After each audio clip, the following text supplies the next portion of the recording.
Hi, everybody, and welcome to Burnout Culture. The industry sucks, and we're super sleepy. My name is Kazuma Hashimoto, and I'm one of 3 fantastic hosts. My name's GC Vasquez, and I'm having a beer. Cullen?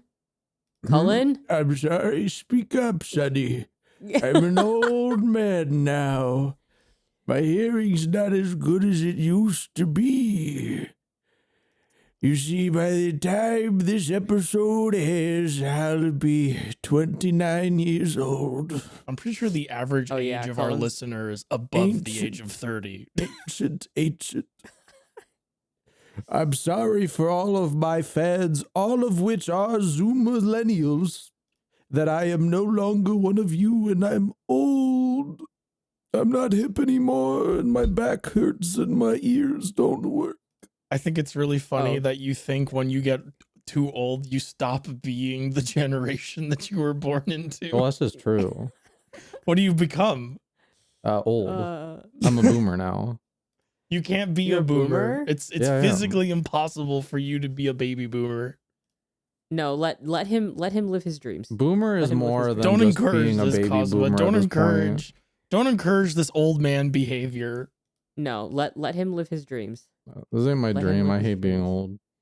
Oh, It's gonna start raining, and your knee's gonna It's hurt actually raining the day right before now. it rains, and you're gonna be like, "Oh, it's gonna rain tomorrow." That already happens. Yeah, I know. It's real. I know this. It's true. Anyway, how are you both doing today? Old. oh yeah, I'm feeling it today. I'm tired. But, you know, I'm a salary man. I'm aura farming when we're not podcasting. I'm aura farming and playing 10-year-old FPS games that I never thought that I would fucking play. Jake, I actually told Jake what I'm playing, and he was like, I can't fucking believe it. I can't believe you're playing a real game for men now. And I'm like, leave me alone. A game for men. So, Yakuza? yeah. No. Oh, Don't worry about God, no. Absolutely not. A game that actually says something. See, that was a reference. A game with a point. That was a deep God, cut reference. I hate that. I hate that. Cullen was okay, I'm gonna referencing be my real. video. Yeah. Oh no, what I hate is that I saw a post today that was like, if you want to teach a man how to respect women, then you should have them play the Yakuza series. And I was like, what the fuck are you talking about? Bro, what are you talking about? What are you talking about? Shit where people who've never seen like queer media go like, if you want proper queer media, play Yakuza, because there's a sub story where Kiryu looks at someone and like almost says a slur, but then says a less powerful slur. There's like a sub story where Kiryu goes when someone tells him that they're trans, and then Kiryu walks it back. It's a really progressive. There's a sub story where Japanese Kiryu looks at the camera and in English says gay. And that was like that meant a lot to me. I saw this fan art of Majima giving it to Kiryu doggy style. And that means the series is progressive. Oh yeah, no, I hate that shit. When they're like, obviously queer coding, and I'm like, you guys haven't played Yakuza 5. They're not queer coded. They're not queer coded. Yeah. And they're not coded by queer people either, I don't think. Don't get me wrong. You are more than welcome to draw those two dudes doing whatever you want. But don't fucking don't you fucking bring that shit to this table and be like, this is real. There's evidence for this in the game. No, there isn't. That is us being hopeful. The only overtly like character in the story that's gay is like actually Mine. Yes. And everyone hates him. Yeah. So, except for me, because I'm a gay person who likes gay people. So, yeah. Well, you know what I mean, though, right? Some people are like, that doesn't count. And I'm like, what do you mean it doesn't count? Well, what do you mean? You know, he wasn't a twink, so they're like, that didn't count. He's an old man. That's not Mine real. is! Mine is not. He's not really a twink. Mine is like just twunk or past whatever? the twunk phase, I feel. Yeah. But he's too smart, so like he's not like a himbo. So people don't know what to do with him, and it's like, God forbid. It's just a gay man. God forbid a man be gay and normal. Like, yeah. I thank God you said it, GC. God forbid. Me throwing my hands up. God forbid. Yeah. It's okay. You can take my mantle as being called a homophobe or whatever. Okay, GC's a homophobe with a podcast. Oh God. Chat, post in the comments. GC, you're our favorite homophobe. Don't do that. Don't do that. Don't put it in the comments. Don't write it like that. Yeah. Be like, no, be like, don't GC, you're a real American hero. You can write that. Yeah, literally. That'll be fine. Yes. Yeah. Do that, please. Be kind to GC. He's a gentle soul. No, I don't care if you put that in the comments. I'm not worried about me. I'm worried about our SEO. Don't fucking put. Oh yeah. Put that in the on. comments. If we say GC's homophobic, our SEO is definitely going up. Then have you seen YouTube lately? Oh God. I mean, given current events, we didn't talk about this last episode. We could talk about it this episode. Yeah, let's talk about this episode. We can talk about payment processors getting a little too confident, a little too motivated by Christo fascists to ban all of the NSFW content on multiple storefronts. It's crazy to me that people would make a choice to be like, hey, you know how we're making X amount of money now? What if we made X minus like Y amount of money? We don't get more money. We just make less. You saw that it's through government pressure, right? Like a quote unquote, yes. Anonymous, quote unquote said that it was like whatever. Government pressure, which I can believe in some part. Yeah. But other than that, I'm just kind of like, well, it's definitely all the way down. It's right? It's definitely sounds like government pressure if an organization harasses you to do a certain thing and you don't vet that organization for what it is and you just assume that they are a credible organization with like, you know, an actual reasonable platform and have done their research. You know, if you yourself just don't bother paying attention to who's talking to you, I'm sure it comes across as like an official, some sort of like sanctioned thing, you know? Yes. Yeah, it's not great. I think it goes without saying. I think it goes without saying that all three of us are against this. Yes. Even our homophobe? I got news for folks. This is gonna sound crazy, okay? Yes. But if there's like a kink out there that you feel is icky pooey, don't touch me, that's okay. But that doesn't give you the right to not let other people explore that kink.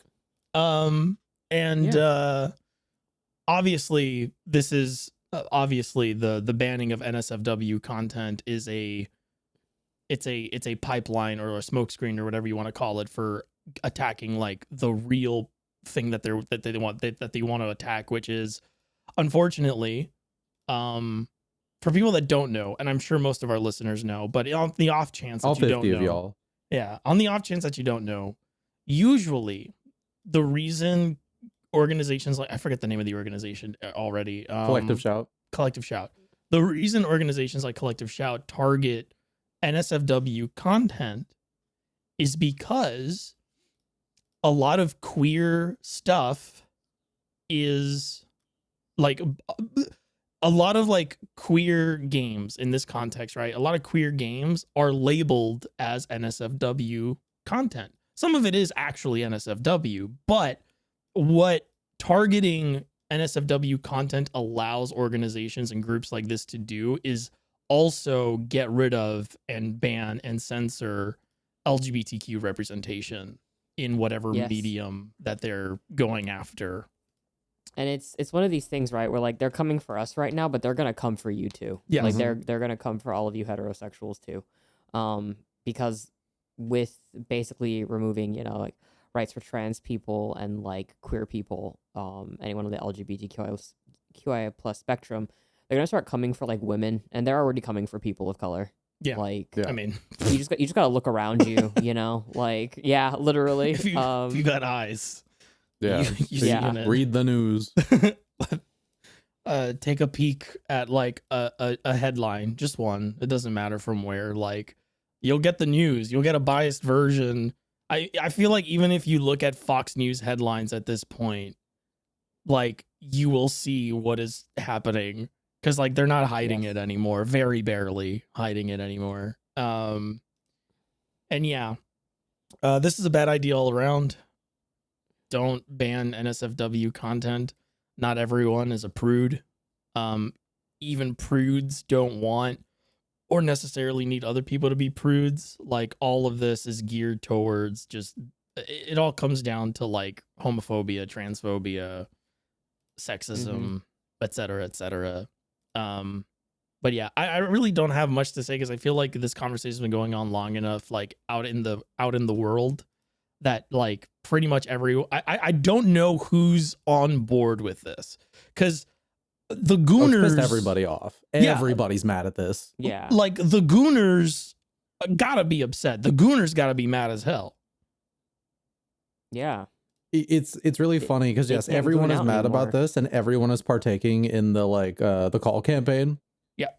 But there are people pointing the finger at different directions. Like because I hate myself, sometimes I do peruse Twitter. I don't post there, but I peruse on occasion just to check in. And a lot of people over there, it's like, God, we have to fight back against the feminists because they say on their website they're feminists.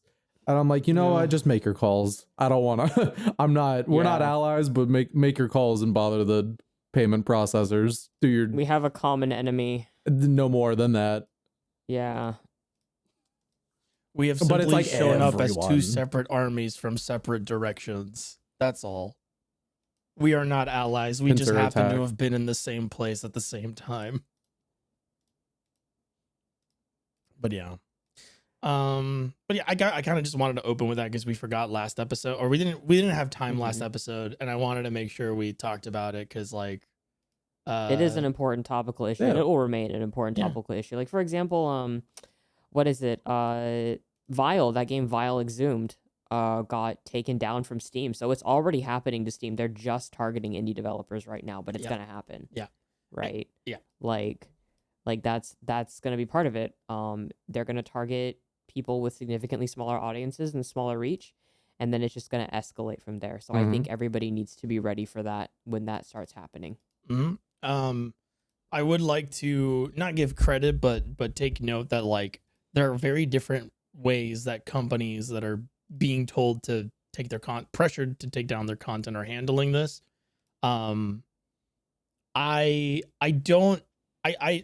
firmly believe that these storefronts should actually, these platforms should actually like put their foot down and push back against it. I think there's like one place that's been pushing back against this stuff. GOG yeah, did but it. no, I wouldn't give GOG credit. The way they're doing it is like but- capitalizing on it. Yeah. Yeah, I know. Like I wouldn't call it actual pushback on There GOG's is point. this isn't like a sterling example, but Newgrounds I know was also one of the it was places- Newgrounds. It was Newgrounds. Oh, it was them? Yeah. Cool. Of all yeah, people. Newgrounds is the one that's actually doing something. Yeah. Yeah, they're like, fuck it. Like, go fuck you. They basically said, go fuck yourself. So they put out a statement Yeah. that was basically like, hey, we're being told that we have to change the way we do adult verification. Here's how we're going to do it. And they were very transparent on how they were doing it. And it's basically like a huge like, fuck you. Like we are not taking people's face ID, face data, or any of that kind of like biometric shit. Like we're going to do it without having to do that. And also like the things that they listed were basically like, if you've had an account for over 10 years, we're just going to assume you're over the age of 18. If you've, I think there was like something like, oh, if you've ever paid for, because they do donations, so they operate off of like a subscription model now for like added bonuses and added benefits. So like they were like, if you are subscribed or you have ever been subscribed to us or ever made a purchase on the site, we're going to assume you're an adult because you have to be an adult to have a credit card. So if you have a credit card on file, that's like, if we have records of you paying for something with some sort of like financial thing, then we know that you are old enough to do that. Which by the way, I believe legally that holds up as well, because if someone under a certain age uses a credit card to make a purchase without telling somebody that they're doing that, without the knowledge of somebody else, that's fraud. And if somebody knows that a minor is making a purchase on a website that requires adult verification for those purchases, that's on that person. So legally, I believe that does hold up, because of like the nature of it. Yeah. And then, but then like, I do want to point out, there's a very bad way you can handle this situation. And that's the way itch.io handled it. Yeah. Which is easily just one of the worst ways to handle it, period. Just no notice to any of the creators. And like, they did give notice back in April. Oh, they did. They did, and Itch is owned by 7 people. They're not at the same capacity as Steam. Okay, then that's fine. That's totally fine. I do think there's probably should have been a reminder closer to the date, and then also maybe don't do it at midnight. I know because it's like the start of the next day, and like that's how updates get pushed or whatever. But like, I feel like they could have handled it a little bit better. Yeah. I don't think communication was good. I feel like even if you're a team of 7 people, you are running one of the largest websites for indie and amateur and hobbyist game developers, and you gotta be, especially for something as important as this, where you are taking down like whatever, like livelihoods. You gotta do more than that. You gotta do more than that. You gotta do better than that. Also, I do want to clarify before anybody jumps to assumptions. The reason people haven't been able to get their payments from things that people have already purchased is literally because of Visa, MasterCard. It's the payment processors blocking the pulling out of the money or whatever. Yeah, not to root for Itch because I have no skin in the game regarding Itch, but I think when discussing it, there should be all of the facts should be there instead of pointing fingers at the literal small publisher or whatever. Yeah. I think Steam Steam should have like pushed back against this entirely. I don't think Steam should have played ball at all. I think the Steam marketplace makes way too much money and is way too lucrative. And I think if Visa and MasterCard were like, well, we're not gonna whatever, Steam would be like, okay, I'll see you in a week. I would have, if I were Valve, I would have been like, we'll see you in a week, because like the net loss on transactions through the most popular digital game storefront in the world that has a bot problem and probably has like a massive fraud problem with transactions, like you're any payment processor that would stop doing service with Steam, in my opinion, would be taking such a massive hit to their financials. I know they would be fine, but like the line would go down by a considerable amount. It's just crazy that I know there's like politics behind it, obviously, but like your fucking businesses make money. Yeah. Don't be fucking stupid. Like this goes for both. Like the payment processors, shut the fuck up, process the payments. For the people hosting these games, I'm like, okay, your users are going to remember you fucking them over when this is all done. Like, put your users first because they pay you money. That's how you make your money. Yeah. It's just fucking dumb. Like, yeah, like stand up for users. Steam is too big to honestly give a shit. I think because the nature of the games that were threatened to be pulled down, they didn't fucking care. But now, like, apparently they're gunning for Grand Theft Auto, and Saints Row, and that's gonna be a really big fucking deal if that happens. And that's gonna be Steam thinking, oh, they're not gonna come for us, and then they come for Steam, and then Steam is just fucked, you know. So that's why you cannot give. You cannot give payment processors an inch. You cannot give them an inch, especially when they're being pressured by these other groups to like do what they're doing. You have to stand your ground, and you have to be like, I know that I'm gonna take a hit from what happens if I tell them to fuck themselves.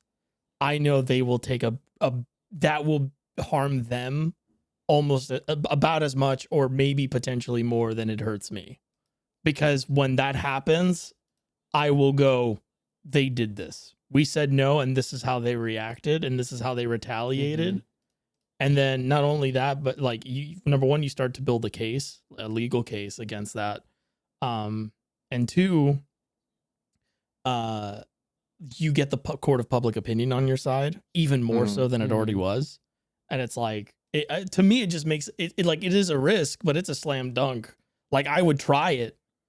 Because like, what happens if it doesn't work? What happens, like, worst case scenario, we gotta ban get shut down, your staff gets sued, you get taken to court. My thing is as Steam, right? Like, what's the worst that happens if Visa and MasterCard stop like doing payment processing for your site? You can't buy anything I know. off of Steam, and you lose all of that money. But how long? But then what do? You go, okay, our plan to like stand our ground didn't work, and then you just flip the switch anyway. But at least like you make an effort to defend your, I don't know, your right to sell whatever the fuck you want. Like, it bothers me that like companies, what's the word? Kowtow? Yeah. They kowtow to these demands, and like, they're baseless. These are baseless demands. And it's like, okay, where does it say? Cause like they cited, oh, it was illegal product or something like that, and I was like, okay, what about illegal it was content? Illegal content. It's like, okay, what about it was illegal? Yeah. What about it was illegal? Like, you know. And don't get me wrong, I wrote a video talking about like some of the dubious shit that's on Steam in that regard, but like, you'll never see that video, by the way. I recorded audio and everything, and then I shelved it because the algorithm would have killed my channel. Like, I'm aware of the issues that Steam has as a storefront for NSFW content, but that's a matter of like moderation. That's not a matter of like removing all of that stuff wholesale. Well, imagine if they paid people money to do that. Yeah, and wow, have what a that job. concept. I know, right? If only something, a job existed that started with M and ended with adoration. That's crazy. I They would never know. do that. No, I can just get Grok to do it. Gork. I'm gonna throw Gork. Show me the pictures of Misa Amane. Gork. Sorry. Orchestrate the collapse of the Western world. Gork, can I see some nude Tang, please? I'm gonna kill you. All Thank Gork you. would do would just be like, "Thanks, Gork. That's really awesome. I didn't know you could combine those words in that way to offend everyone." Your wife is calling. Should I answer the phone? No, tell her I'm busy. No, not you, Gork. Don't talk to my wife, Gork. Keep dancing, Tang. I know. Hey, I'm Tang. Oh Sorry. my god. Yeah. Celery man. That chatbot that Elon Musk made is insane. He called himself Jesus Mecha Christ. Hitler. He called No, himself, I'm talking. No, that's not the one I'm talking about. There's Oh, another. He made the other one. No. The AI companion, the one that looks like Misa from Death Note, There's and you can another. have her, and you can have her get out of her clothes and dress in lingerie and dance around for you and send you sexy chat messages. Have you Didn't he- seen Tim Sweeney's like completely out of touch posts about Grok? Yes. Oh my god. Completely unrelated statement to anything that is going on right here. Totally unrelated. You're not allowed to get mad. This year has shown me that a lot more people gotta die than I previously thought. May the Grim Reaper come for the wall. Yeah. Yo, I thought tech CEOs were like unethical bastards, but like now they're dumb. They're huffing their own supply, man. Like they fell for their own bullshit. That's can like I cannot wrap my head around that. It's like, I know you're a scam artist. I know that you were taught how to use buzzwords by marketing, but like, I never expected Buddy, you to forget. I just left a call. Uh-huh. I just left a call with a PR firm. I don't want to hear those buzzwords anymore. Anyone says buzzwords to me, I'm gonna be like, I think you need to go. Can you? And the fact that these CEOs only talk in buzzwords tells me they don't know anything they're talking about. Can you imagine, Kazuma, yourself Dragons. in the What? future? Okay. Yeah. just like Yeah. imagine yourself in the future. Okay. Like you know, PR, marketing, you know, you're kind of just like being inundated with that stuff, and then one day you just decide, or like one day somebody walks up to you and starts talking to you like that, and you just like, you throw out all of the skepticism, you throw out all of like your knowledge of like how the business works and like why people talk that way, and you just start believing the things people say to you and like are eager to hear more of that kind of like vernacular. How does it happen? How does that occur in the human because brain? they're naive. You're stupid. Because they, yeah. Well, I would say it's so my educated guess is that they want to believe they can be as successful as the people pitching to them, right? Like, it all sounds good. It all sounds incredible, right? And that's part of it. But the moment somebody says they're a fucking thought leader, leave. Like, that's just not real. I've literally heard. So like, Well, you know, just how can we, you know, make you a thought leader to really leverage this conversation for you? Like, what are your goals for this? Any key targets we can hit for you? Anything? My short-term goals are to go to the bar after this. My long-term goals is to be put on the Hall of Fame wall at the bar that I'm going to go to after this. yeah, I'm a thought leader. I don't slut shame. I know it. Just yeah.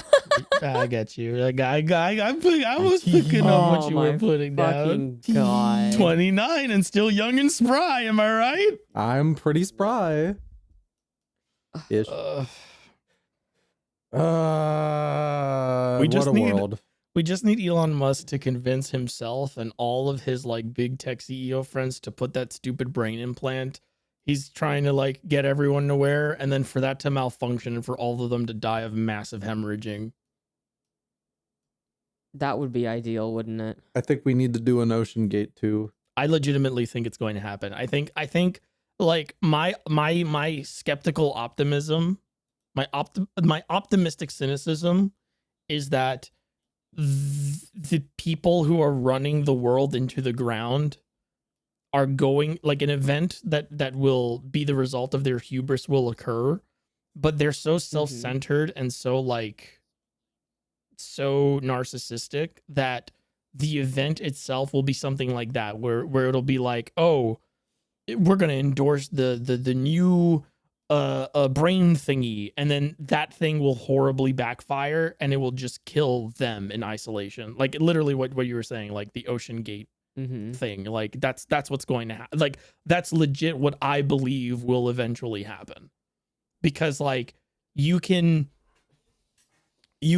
I wish Elon Musk had been into one of those test rockets that he fired off into space. Oh god, if only.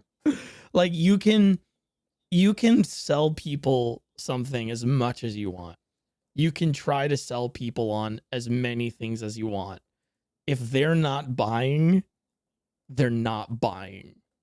And like I firmly believe they're going to try to do augmentation and people are not going to buy what they're selling, and it's going to horribly backfire on the people who buy into it, including them, and we will be rid of just the most like it will be one of the most embarrassing mass deaths of history. Anyway, it's you know, I think this year has shown us that, like, you know, like all these like rich people are just like acting out, thinking that they, like, you know, they have the golden ticket and everyone like loves them, but it is very clear how unpopular like even the big man is.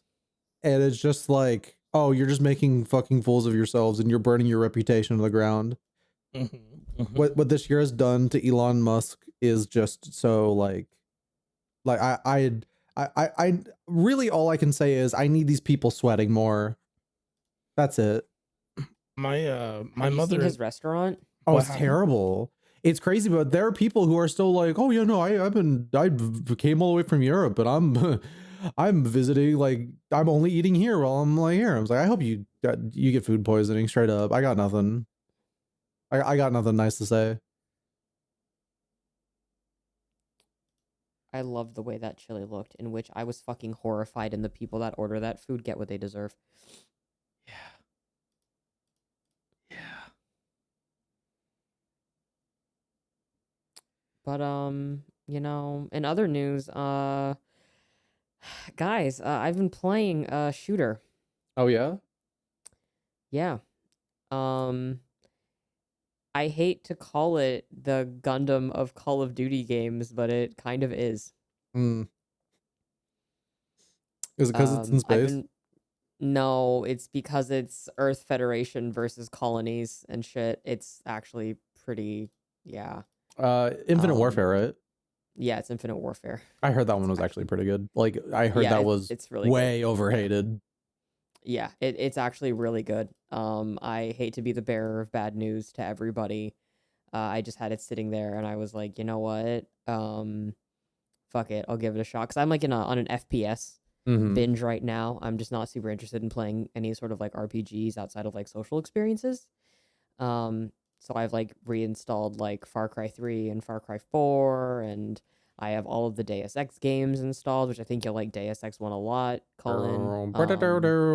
Honestly, I'm really hoping that Night Dive can just like do a sick killer remaster of that first Deus Ex, and then I can play it on a console, and then I will be very happy. Yes.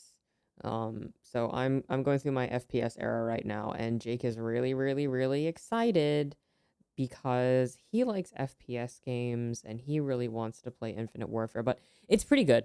It's a pretty good game. Yeah, it obviously has like, you know, the American hoorah, except it's like a unified Earth sphere hoorah. There are actually loads of characters of color in this, which is not what I expect out of Call of Duty. One of the side protagonists is actually like a Lebanese woman. There are like Nigerian characters and stuff. It's pretty diverse, minus the space fascists who are led by Kit Harington. So. I know. It's weird. He gives a pretty good performance for only being in the game for like 16 minutes, but yeah, very interesting. Like basically, I'll give you like a rundown. Is that like the Earth, you know, Earth United Sphere or whatever. They're expanding into space and they have colonies on Mars, and the antagonist, who's played by Kit Harington, everyone on Mars basically has grown up under authoritarian rule, and they're like, you know what?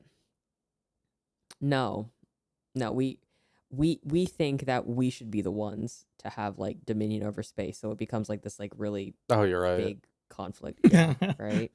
Yeah. So it's Gundam Call of Duty. The ship battles are really fun. It's kind of like playing that Star Wars TIE Fighter game, actually. It's good, and there's even multiplayer, and they have like mechs and stuff, and I don't know. I can't really like explain it properly because I was just sort of playing it and being like, I can't believe this is a good Call of Duty game, because I've only played like Modern Warfare 2 really, and after that on the 360, by the way. Yeah, I played that on the 360, and then I wasn't super interested in, you know, World at War or anything like that, you know, the way that a lot of Western made video games love to frame the Japanese and shit and war games. Just not my cup of tea. But yeah, Call of Duty, good. If either of you own Infinite Warfare, I don't think you do. I'd be down to play a shooty. I'm trying to remember when, because like it really sucks because right before the BDS boycott, I was getting back into Call of Duty. I really liked Advanced Warfare. I thought that one was actually really fun, and Black Ops 3 was really fun. Blocks. And I wanted to get to Infinite Warfare, but so I don't know. I probably I don't when know that's gonna happen. Yeah, exactly. So I've played way too much Search and Destroy in high school. I can't go back to Call of Duty. I was a Halo teen, but there would be nights where I would go over and I would play like either Modern Warfare 2 or the World at War multiplayer, just like stuff like that. I'm not above a duty. Sorry, I'm not not above the call. Not above a little duty. I'm 8 Not years above a little old. duty. I'm 8 years old. Yeah, that's kind of all I've been playing, and I watched more Marvel movies. I watched Spider-Man 3 for the first time. Oh, the Venom one? Yeah, it's really good. It is It's really a comedy. good, right? It's a comedy. Yeah, Yes, it's a comedy. it is. It's Yes. so good. Yes. I've always liked that movie. And then you'll have people be like, oh, yeah, like ironically, like, and I look at them dead in the eyes and be like, good. no. It's hilarious. So, okay. So it is really funny. I also think that when it needs to, it can deliver some serious, like good, Yes. like emotional beats to close Yes. out that like story. Yes. Yes, It absolutely. is Yes. my favorite of the original 3 Spider-Man movies. Oh man, that's Yeah, tough. It's tough. Two, It is. Two Two is is good. 2 is still my I- favorite. You know what? I'll be honest. I love them all equally. They're all good. That's fair. They're so like they're consistent, which is nice. Like Yeah. boom, boom, boom. Like There's you a could ramp just- up there. Yeah, man, Spider-Man, like in Spider-Man 3, when Topher Grace is in the church and he's praying to God and he punctuates his prayer with, please let me kill Spider-Man. Please kill Is it please kill Spider-Man or please kill Peter Parker? Kill Peter Parker because he doesn't know he's Spider-Man. He's like, Yeah. please kill Peter Parker. And that to me is the funniest fucking thing in the world. And like, I feel like people should have known that movie is sort of like more tailored towards like humorous stuff because Topher Grace is in it. Even the opening. No, even the opening, right? Where he's like narrating, he's like, my name is Peter Parker and my life is going swell. And I'm like, oh, this is a comedy. This is a fucking comedy. You know what it was? This is, yeah. That aired, oh my God, that came out in 2007. That was like the death of early aughts cinema. Like people were so down for that energy at that beginning, like that chunk. And then right around that time, superhero Dark movies, Knight. Dark Knight, Yeah. Iron Man, all those, they just kind of came and ruined superhero movies. And then people were like, oh, yo, this is cringe, even though it was just like the other ones. Yeah, and honestly, without Spider-Man 3, we'd be losing so much internet history if you think about it. Yeah. All of the Yeah, I memes, don't know. True. all of that what's music, up? the evil Spider-Man music. I didn't know that was like the meme music. It's great. I didn't know, GC. He's it's so funny. He becomes a bad boy, you know? And it's cool. It's so Yeah. funny watching Tobey Maguire try to be like a cool dude. I like when he's playing the piano and he's like, now chew on this. And he's like, and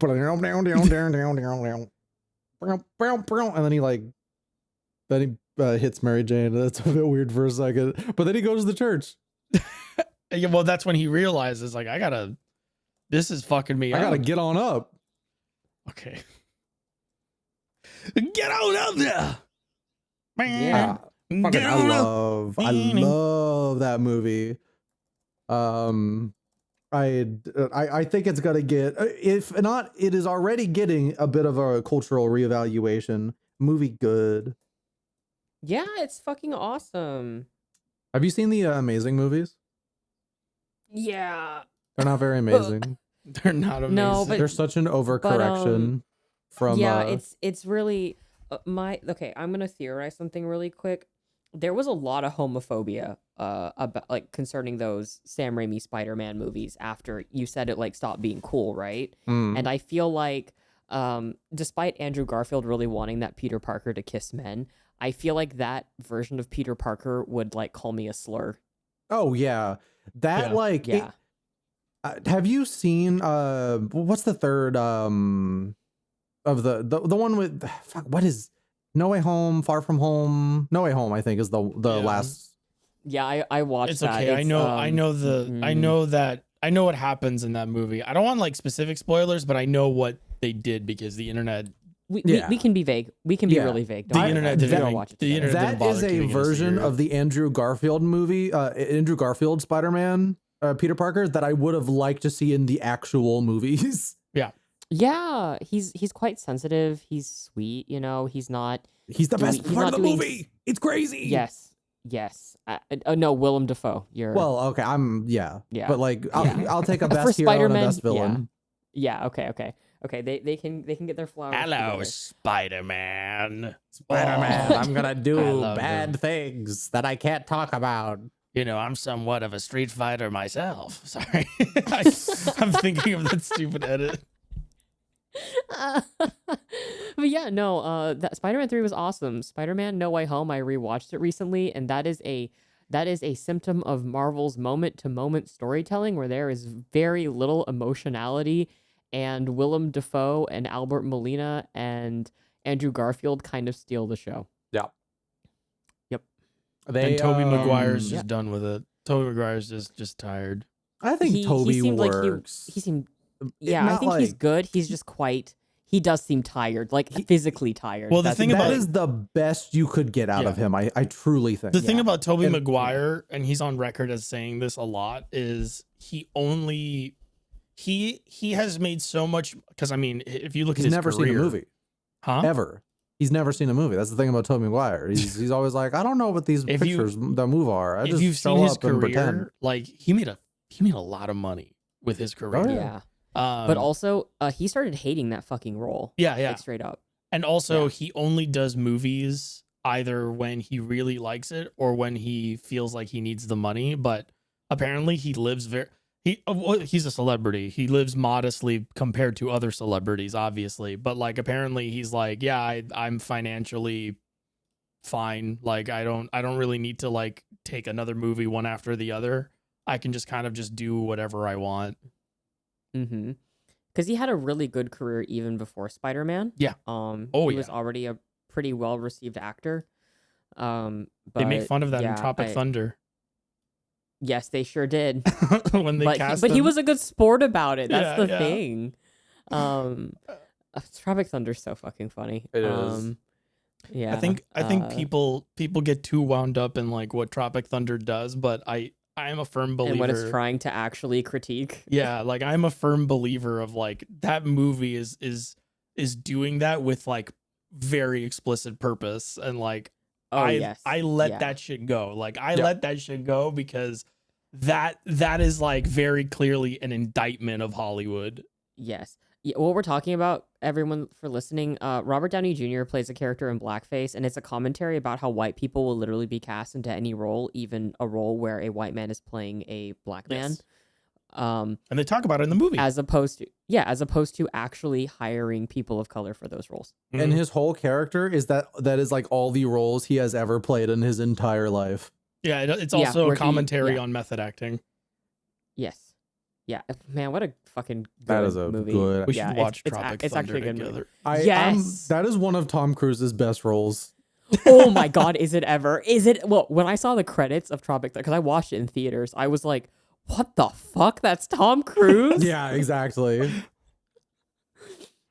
Don't let anyone tell you that Tom Cruise isn't an actor. He is in Tropic Thunder. Yeah, that man is playing a character in that movie. Oh god. Oh my god. Yeah, but you know, overall, Ben Stiller can write. He wrote He writes- Zoolander. He Oh, fucking writes, Zoolander's so fucking he good. writes Severance Yeah, or yeah, directs so, it. you know, or, he has or- the or range. whatever. I haven't seen Yeah. Severance. He's the showrunner. He's like fine. the brain Yeah. behind it, I think. Yeah, a lot of people like it.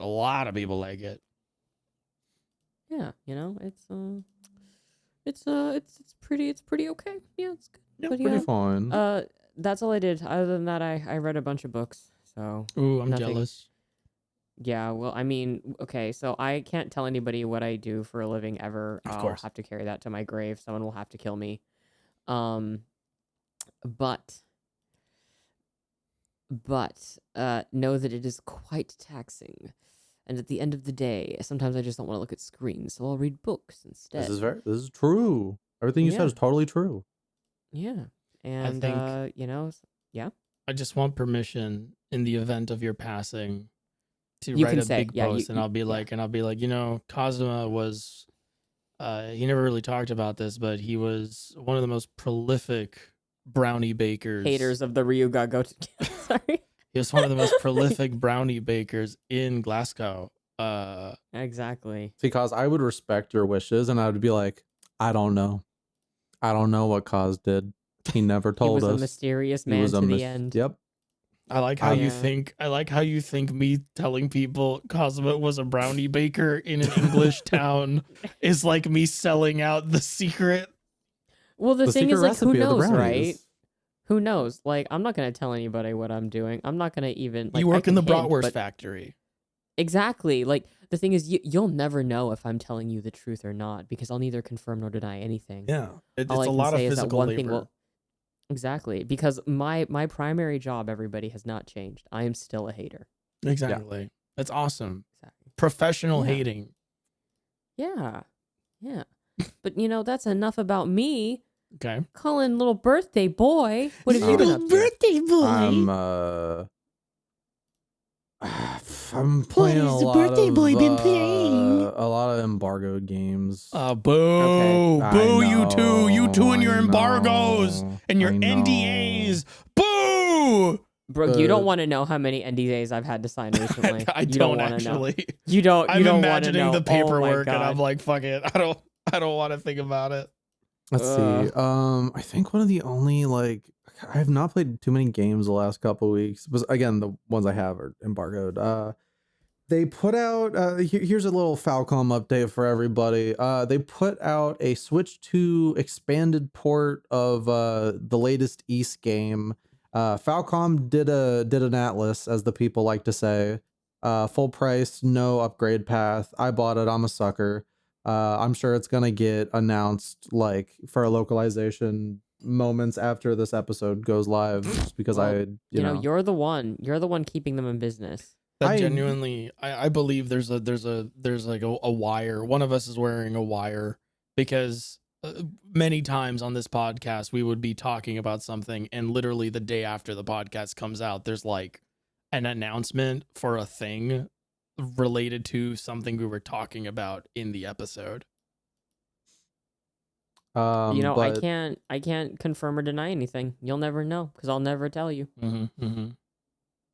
But it's a really good version of the game. I can't speak the language, but I know East, so yeah, it's making plenty sense to me. I don't know. I just kind of wanted a physical copy on my shelf. I don't have any excuse for it. I like importing action games that are gonna take like months or years to get localized. It's East. I gotta. But it's wow, that Switch 2, that's a very capable ass system. It certainly is. That they're like, I think the Switch 2 is really going to be great for companies like Falcom who make AA games that aren't like the most visually impressive things of all time, but like the Switch was still like kind of a like difficult console to develop for them. And then you have something like the Switch 2 where you get to play a game like East 10, which GC's seen what East 10 looks like. It's, it's got a decent style, but it's not pushing any boundaries. No. Mm-hmm. And then they can go like, hey guys, we're releasing one of Switch 2's first 120 FPS games. And then you go, yeah, that's pretty cool. Thank you, Falcom. And it looks just as good as it does on every other console, and it has more content. And it's just like, yeah, yay. Excellent. Yay, Falcom. Cool stuff. But what is weird and why I don't really have much to talk about is I'm kind of also in the agonizing waiting room for the games that start coming out next month. What comes Because out next month? next month, the two huge ones for me are Final Fantasy Tactics and fucking the Trails in the Sky first chapter remake. So like, Oh, you know, I gotta I get don't on have that. any. I gotta get on that.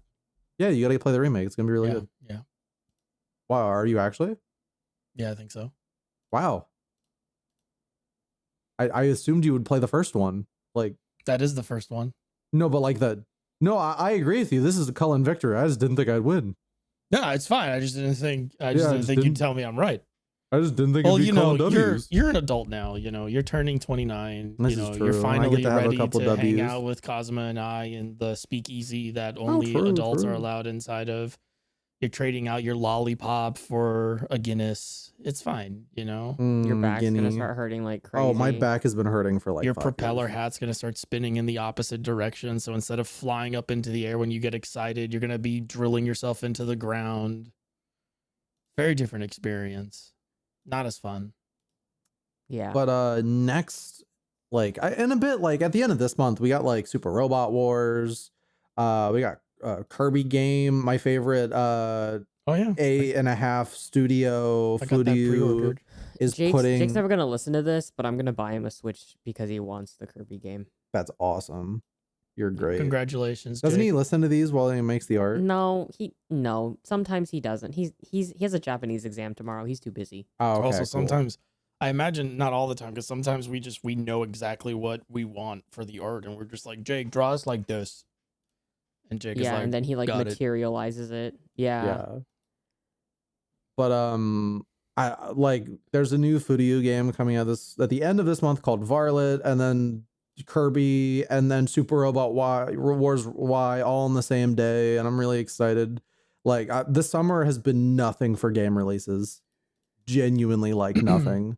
Like for some people who only play AAA games, like cool, you got your Donkey Kongs, whatever. I'm the AA guy. I need my RPGs, and they always come out in the fall, so I get back to back games, basically starting end of August to the end of the year. Pretty big train.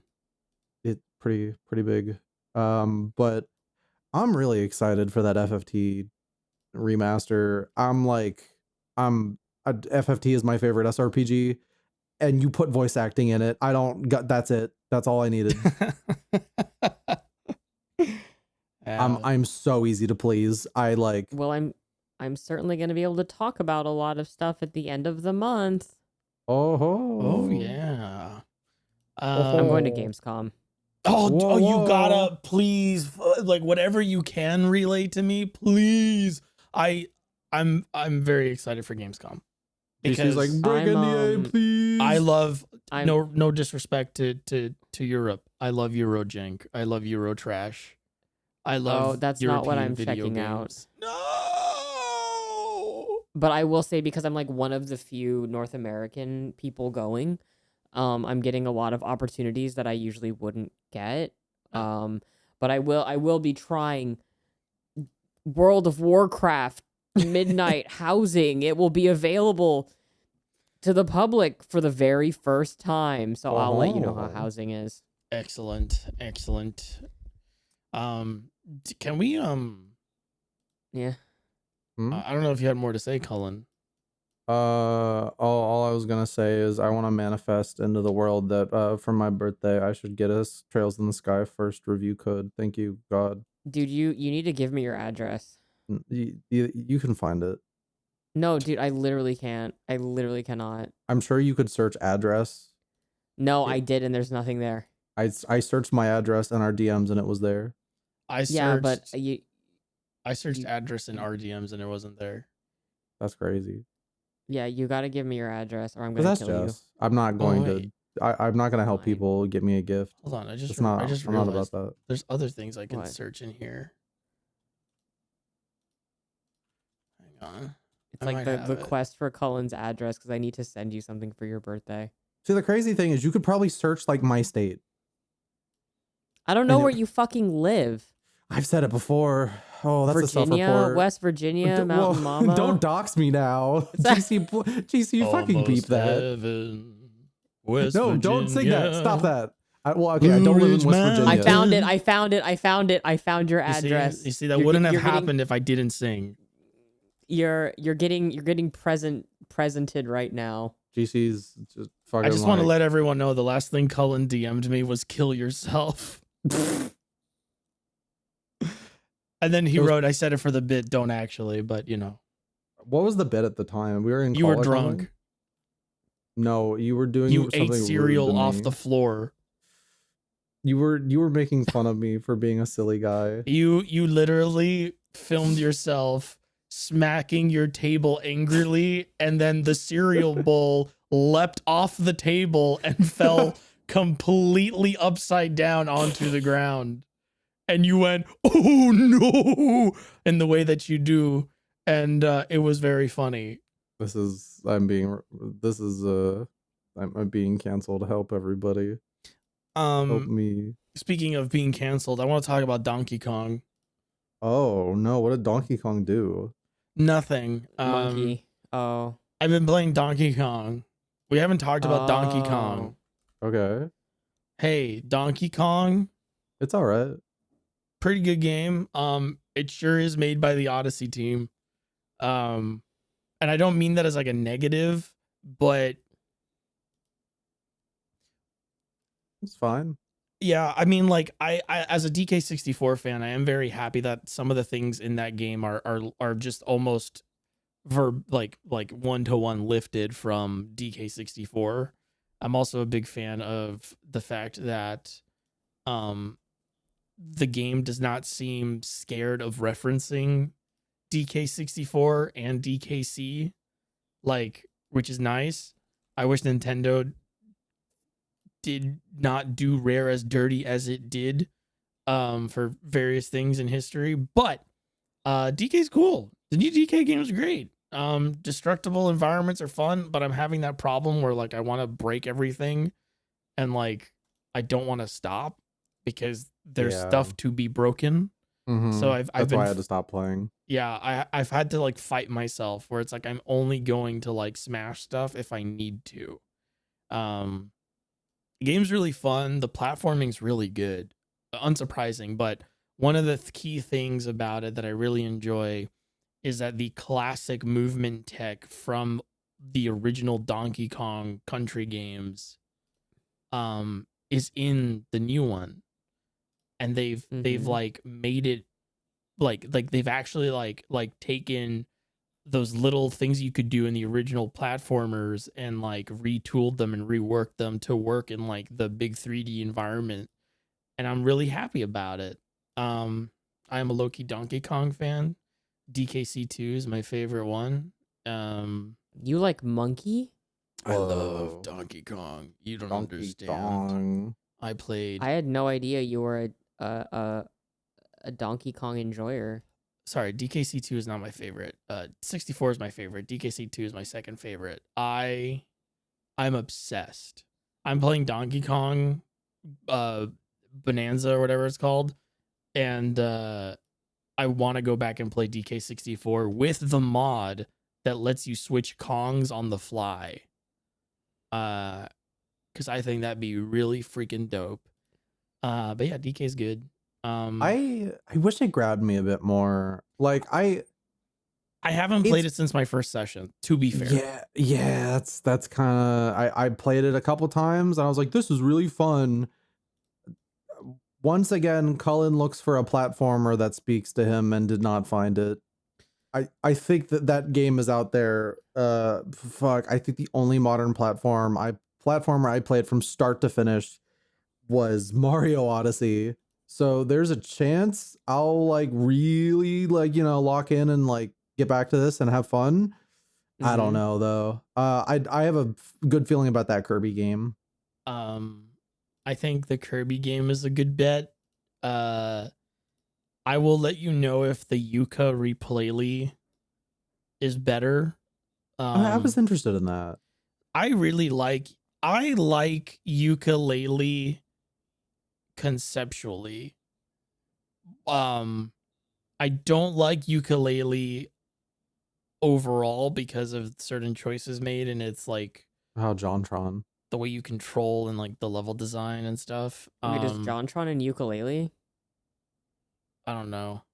That was I don't remember anymore, but I just remember he was like going to be or something. Yeah, and then like ukulele has like some weird, like there's like stuff in ukulele where it's like one of the ways you get like an item is by playing a glorified pachinko machine, and I'm like, this isn't fun. And I said that in my video. I was like, this isn't fun. I was drunk. I did that video drunk. That was fun. Really? That whole video is me drinking. You haven't seen it? Oh my god. No, I have. I don't remember. Dude, I purposely got wasted when I recorded the voice lines, when I did the camera work, and when I wrote the script. I did the whole thing sloshed out of my mind. I gotta go rewatch that. It's a very funny video. I actually It's really very like good. it. My hair's terrible in it. But like, yeah, so like the ukulele might be good if they fix up some of the stuff. You might like A Hat in Time, but like I've tried. I don't. it's an early Kickstarter game. And it does not have the level of polish good platformers tend to have. That's the problem with That's the one. the platforming genre is like your 3D platformer needs to have some level of polish Platform slop. in order to like feel good, in my opinion. Like animations are so important for a good platformer. If the animation work is like off, if like the weight of your character is off, if the jump is off, like everything needs to visually look good for it to feel good. And I feel like a lot of 3D platformers, they just don't. I don't got it. They don't got it. Yeah. Like I love A Hat in Time, get it. but yeah, ukulele got really close. Ukulele's issues are more of like level design issues than it is control, because I think control wise I actually quite liked it. But like it's the level design that's terrible in that game. So I'm hoping Ukulele sort of fixes that, because one of the things they're doing is like reworking how they're reworking the way the levels are utilized. And I believe they're doing some slight level design changes. So that'll be interesting. Okay. But yeah, Donkey Kong good. I cannot talk about what I've been playing. Ooh. Not for other reasons. I'll just let you know that I now have a total of 226 hours in it, which is only half of my Stardew Valley playtime. I'm having like an okay time with it. I'm playing a game that serves a niche that I need served better. And it's one of the only things that's serving that niche well enough. And that's why I keep playing it. But other than that, I've been playing more Fantasy Life. Oh, maybe for my birthday I'll buy myself Fantasy Life on the Switch. Hey, Fantasy Life's post game is actually very extensive, and my early comparisons to Dragon Quest IX were very well founded, because the game is literally built that way. The main story of Fantasy Life is admittedly like fairly short, not a bad thing, because by the time you finish it, if you do it the way I do it, when you go into post game, a majority of what you're supposed to be doing is the stuff that's designed for the multiplayer. Yeah, and it's been a lot of fun. I'm very excited. I have like a little mini thread on Blue Sky of like me building out my city. I just recently realized I could sell all my weapons that I'm not using, and now I have like a ton of money. So I'm so excited to like buy stuff and make stuff for the town I'm building. Cool stuff. Fantasy Life continues to be an amazing game, and I'm very excited for the free update that will add even more content to the game. It's going to be like a title update for Monster Hunter level of like, we're adding like a completely new map, a completely new continent. And it's that going thing to be isn't out yet. Yeah, and it's going to be a roguelike mode. There's already a roguelike mode in the game. They're adding another one that has a different format. Another one. Yes. I'm really like I keep saying like, oh, I gotta get on the Switch version. Oh, mostly because I know I'll actually play it there more. I will say I'm very impressed with myself that I've had the self-constraint to not just buy it for full price. Yeah, good on you. Honestly, I'm proud of you. I kind of want to wait for a sale. Yeah. Well, I think you should at this point. You should. I think when that update drops, I'm thinking they might do a small sale, maybe not a huge one, but like maybe like 10%, 15% discount. Yeah, that like even like the game for like I don't know, like 50-ish bucks. Would be great.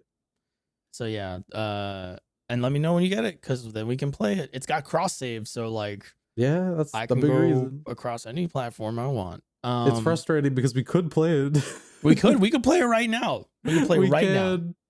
But you don't want you know why we can't. That's right. You need it on your Switch because no, I was gonna say because I am playing. I'd be playing games I can't talk about. Yeah. Yeah. God damn it, Cullen. Once again, the games you can't talk about. I know, it sucks. I shake you. I have also been I've also been playing Digimon Story Cyber Sleuth. Dude, that new one's coming out soon. October, right? October 3rd, October 6th. God, that looks really good. Hey, Time Stranger looks really, really good. I really hope they gave the localizers money. Hey, they dubbed it, so. And they dubbed it, so please, God. Like they gotta have. The original not Hacker's Memory, that's the second one. The original Digimon Story Cyber Sleuth, really fun game.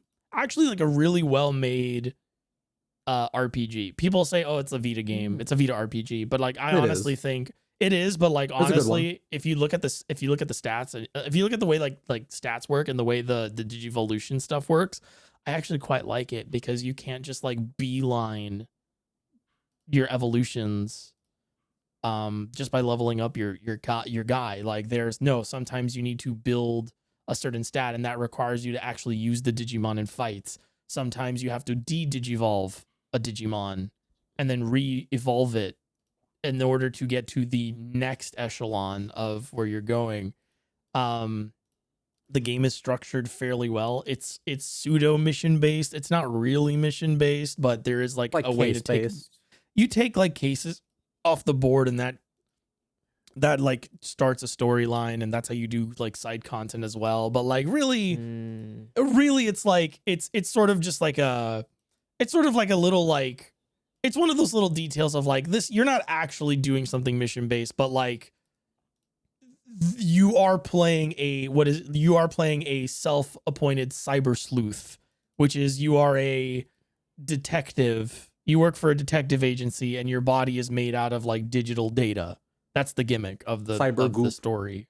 Hence, and you investigate digital crimes or digital mysteries or cases involving like technology, right? Hey GC, can you put the Law and Order music? These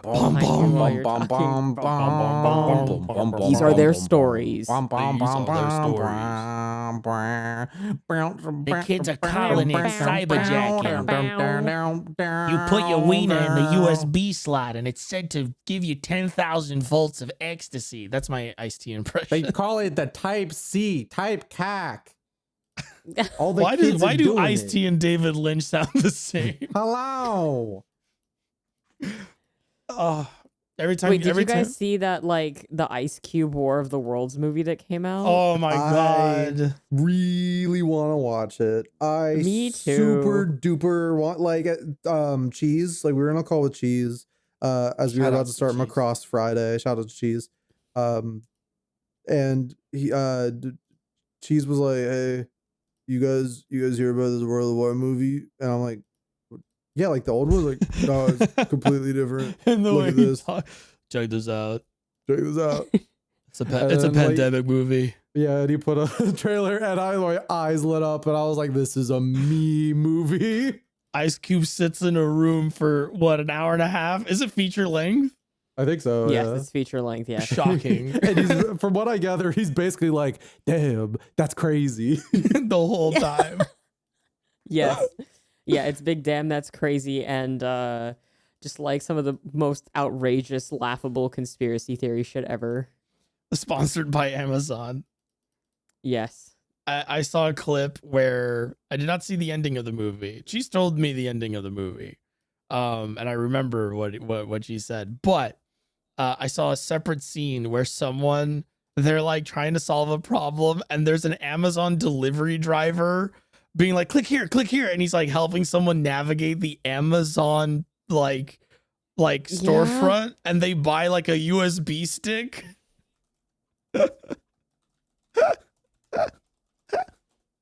Oh my god. Sometimes movies can be great. Sometimes is that Neil Breen-esque? I feel like everything I've seen of that movie reminds me of a Neil Breen movie. It looks a bit brainy. Yeah, it looks a bit because of the green screen and like The green screen. the green screen and the Yeah, the insistence on the webcams. Apparently he's in like post-production for his like next movie. It'll probably be okay. This sounds dire, but it'll probably be one of his last. That dude is old, Yeah, and I can only hope he didn't film the entire thing on a like green screen again. As long as that was like a place he rented and not a place he owns, sure. Yeah, I see the thing. Okay, if you're like a Breen expert like I am, you'll have noticed like that every Breen movie he like gets a new toy, and then like that's what the whole movie's based around. Like he did a movie because he bought a drone. Yeah, that was Pass through. Pass through. Yes, Pass through. that was Pass Through. He bought a bunch of stock footage. That was Twisted Pair. Twisted Pair. Unfortunately, Cade was the blue screen or green screen or whatever. Yeah. And I'm gonna make an unfortunate predicament. I think the next one's probably gonna be AI. I think the next one's gonna be Gen AI to shit. Oh no. What if the movie is about like Gen AI? What if it's like Neil Breen conspiracy, like Gen AI is like the worst thing to ever happen? And he's right, but like I don't care if it is not another movie filmed in real locations. No, that's what I mean. Like what if he has like a complete like renaissance of ideas, and he's like, no, we're gonna do this without AI because it's my work. I'm Neil Breen. The people come for me and my work and my talent. Or it's gonna be like this, and I need you guys to watch this, and I don't want you guys to basically tell the audience what have you already seen this, Cullen? I haven't seen The Thing. You should watch it. You should watch it. It's horrifying. I know it's gonna be terrible, and I'm not gonna like it. But you have to like understand. And GC, you can bleep out what the actual thing is about. I saw that it was related to League of Legends, and I didn't care immediately. I don't fucking care about it either. This is just kind of insane that this is like official. Yeah. And if Neil Breen's doing AI, I cannot imagine it being any worse than this, because if Neil Breen is doing something with AI and it looks kind of fucked up and strange, I will accept that that's Neil Breen. For this, what I'm gonna ask you guys to watch is terrible. Yeah, it's pretty bad, and it's associated with a huge AAA IP. So here's the thing with because you're right, this is horrible. Yeah. The thing with the thing with Neil Breen is that people like Neil Breen because he was an indie filmmaker that filmed everything in like his house or the house. He doesn't do that anymore, right? No, well, again, I hope he goes back to it for his next one, because the one before, the current one, Twisted Pair, he like rented out like it was like a college between like seasons. So he filmed everything at like an empty college, and it was so charming because he was like, this is I love it in like bad filmmaking when they point to something and go, this is something else. He points to this college like, this is a city. And I'm like, yeah, man. Okay. So Neil if he just uses Gen AI, I'm just going to be like, I'm going to be disappointed because the whole appeal is the low budget filmmaking. I have a lot of confidence that it's not going to be AI because it's not out yet. It would have been out yet. He would have been done. Well, that's what I'm saying. Like, if he uses the green screen again and Gen AI again, or like, you know, and that, you know, as like backgrounds or whatever, I'm just gonna be like, I mean, he's always been cooked. You know that. yeah, I know. He's always been cooked. We keep. It would not be surprising to me. I don't know if I would watch it, but I think I'd watch some scenes to see like. Oh no, I'm getting it on DVD. Like, no matter what, You're gonna own Gen AI media. Don't do that. I at this point of my life, when Neil Breen says I'm putting my movie out on DVD, I go, how much? But isn't it a jewel case? Doesn't it come in a fucking jewel Yes, case? it comes in a jewel case, and yes, it's like a CDR or whatever. Yes. Okay. Oh, sorry. It was great. Oh fuck. Oh my Um, god. I am so I'm so like I'd like to catch this one in a theater like I did for Twisted Pair because that was amazing, but who knows. Cullen, I love you because you're like the Peem enjoyer. I love Peem. Yeah. Neil Breen is like a. He barely hits Peem, but he's there. You know what I've been thinking about recently? Like it keeps showing up in my thoughts. That one scene in Samurai Cop where they're getting out of the hospital, and as they get out of the hospital becomes an apartment complex, and there's a bunch of cars everywhere because they couldn't get like an emptier lot. So like the parking lot is like jam packed, and people are running up to what's the guy's name? The guy with like the big jaw. He has cherubism or Samurai Cop? No, not Samurai Cop. The bad guy in Samurai Cop. I'll be real, I haven't seen Samurai He's like Cop. a famous actor. You haven't seen Samurai Cop? No. Oh my god, it's so funny. The scene I'm talking about, the bad guy is getting out of the hospital and random dudes are walking up to him and they're like, oh, and then the same guy is ADRing over them and they're like, hey, wait a minute, let me talk to you. Hey, wait a minute. Hey, wait a minute, let me talk. I want to talk to you. Hey, wait a minute. It's so fucking funny. It's so fucking funny. I'm gonna show you that scene later. But yeah. There's not much else besides Cyber Sleuth just being like a really well put together game. Localization is terrible though. Jesus Christ. Yeah. Localization is good up to a point. Like you get up to a point in the story where like you can tell they just gave up. This gave up, yeah. Yeah. Like are you playing bizarre. with the fan like No. patch thing? I also like at first I was like really excited about it, and then people actually got their hands on it and were like, oh, it's not actually that much better.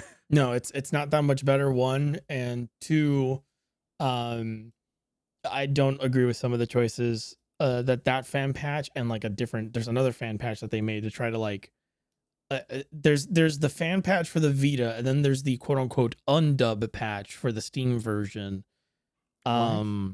Oh yeah, to make the names the Japanese Digimon names. Which is the equivalent Who of cares? Which is the equivalent Sorry. of like undubbing Pokemon names, which is like what is the point of that? Like if I met this might sound problematic, but if I'm talking shut up, fuck you. If I'm talking to like another American or like a native English speaker, and we're talking about Pokemon and they don't call Charizard, I'm gonna lose my fucking mind. Like if you call Charizard the Japanese name of Charizard, I forget what it's called. It's literally fire lizard in Japanese. Yeah, I only remember that Bulbasaur's name in German is Lizard Dawn. Oh, that goes kind of hard. I'm gonna start calling him Lizard Dawn. You were created to like get under my skin. Lab. Oh, you're a syringe. Like, yeah. So like, I don't trust those kinds of patches or fan translations because like, it's very let's call it very subjective, and also I feel Let's call it cringe. Just call it what it is. Yeah, I feel like it defeats the point. Like I just like, and also some of the changes are like, oh, you you change the English name, which is basically the same name, and all you did was change it from like the English spelling to like katakana spelling. So like if you had like instead of Dragonmon, the undubbed says Doragonmon, and it's like Who? it's this. It's literally they are saying Dragonmon, like that's what they're saying. Like Yeah, it's the same. Whatever. I hate that. That shit feels Orientalist to me. I'm just gonna be real. yes, Anyways. it does. It does. It's Yeah. it's that image of the white guy in the like the gi or whatever. Oh, Ken-san or Ken-sama. Yeah. Oh it's my that, God, It's that yes. guy. Oh my god, I love that guy, and I love Kenichi Smith. Kenichi Smith is so fucking funny. When I was going through like my cowboy phase, everyone was like, "Look, it's you, Kenichi Smith," and I'm like, you know what? Yeah, you're right. Because I can take that shit in stride. But yeah, it's very Ken-sama. But did you guys see that the limited run games release of the Yakuza series is in fact not the up-to-date version, but the 1.0 build that originally released? I'm so glad I didn't spend a single dollar on it. So you have to update the games when you get them? I believe so. That's like limited run games, like yes, okay, someone could just update the games, but also like why can you do nothing right? Why are you using the old build if the new one exists and you're making these like physical That means they're selling old copies. Yeah, they're selling old. Is it a download code? It's not, right? It's a physical disc, No, it's right? physical, but Okay. It's physical. That means that they're selling one you could just get at GameSpot. Yeah, you can just That's right. go Yeah, buy. GameStop. Yeah, you could just go buy it. You can fucking go to your store and buy it, and Yep. not be charged $1 quadrillion. Kids, let me give you a little secret. With a glue stick, some photocopy paper, and like maybe 30 minutes, you can make a really nice custom like sleeve for your game cases, and you don't have to give limited run games $100 or more for it. that like the highway robbery from the fucking Rido collection they put out is so embarrassing. It's Yeah. like $300 and you got like maybe like a $50 figure. Fucking stupid. Krill me. Sorry. All that, and you're not even like for your Switch releases, you're not even like putting them on key card or putting them on actual cards. What's really funny is like, you know, speaking of that, like NIS America announced, like, you know, they're making a Switch 2 version. I thought you said Miss America. Okay, you said NIS. What did you say? America. Okay. I was like, Miss America. Miss America's in video games? Yes. NIS America announced that they were putting out a native Switch 2 version for that upcoming, like, you know, Trails game, Horizon, and they're making their own version. And everyone's like, "Oh, that's really cool." And they're like, "Yeah, no, it'll be a key card and it'll cost $10 more." And on our limited edition, which, you know, people buy our limited editions because there are lovely little freaks who love physical media and buy physical games. You're getting a key card and it costs $10 more. This is a good idea. And it's really funny because they have this thing on their website where it is a percentage bar of how many copies they have left in order to encourage you to, you know, be like, "Oh, there's only 10% left. I got to get my thing in," or like, you know, it's a pretty neat little feature because you get to know like how serious you need to log in and get this like special edition. Sure. They're lying, aren't they?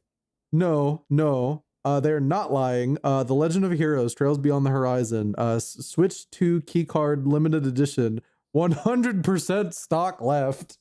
Oy. Oh. Oy. Like, Yeah. Suits them right. Suits them? Yes. did you say shoots them? Okay, Shoots them, suits kills right. them, murders them. them. You know, I'm still gonna get the Switch 2 version of this game.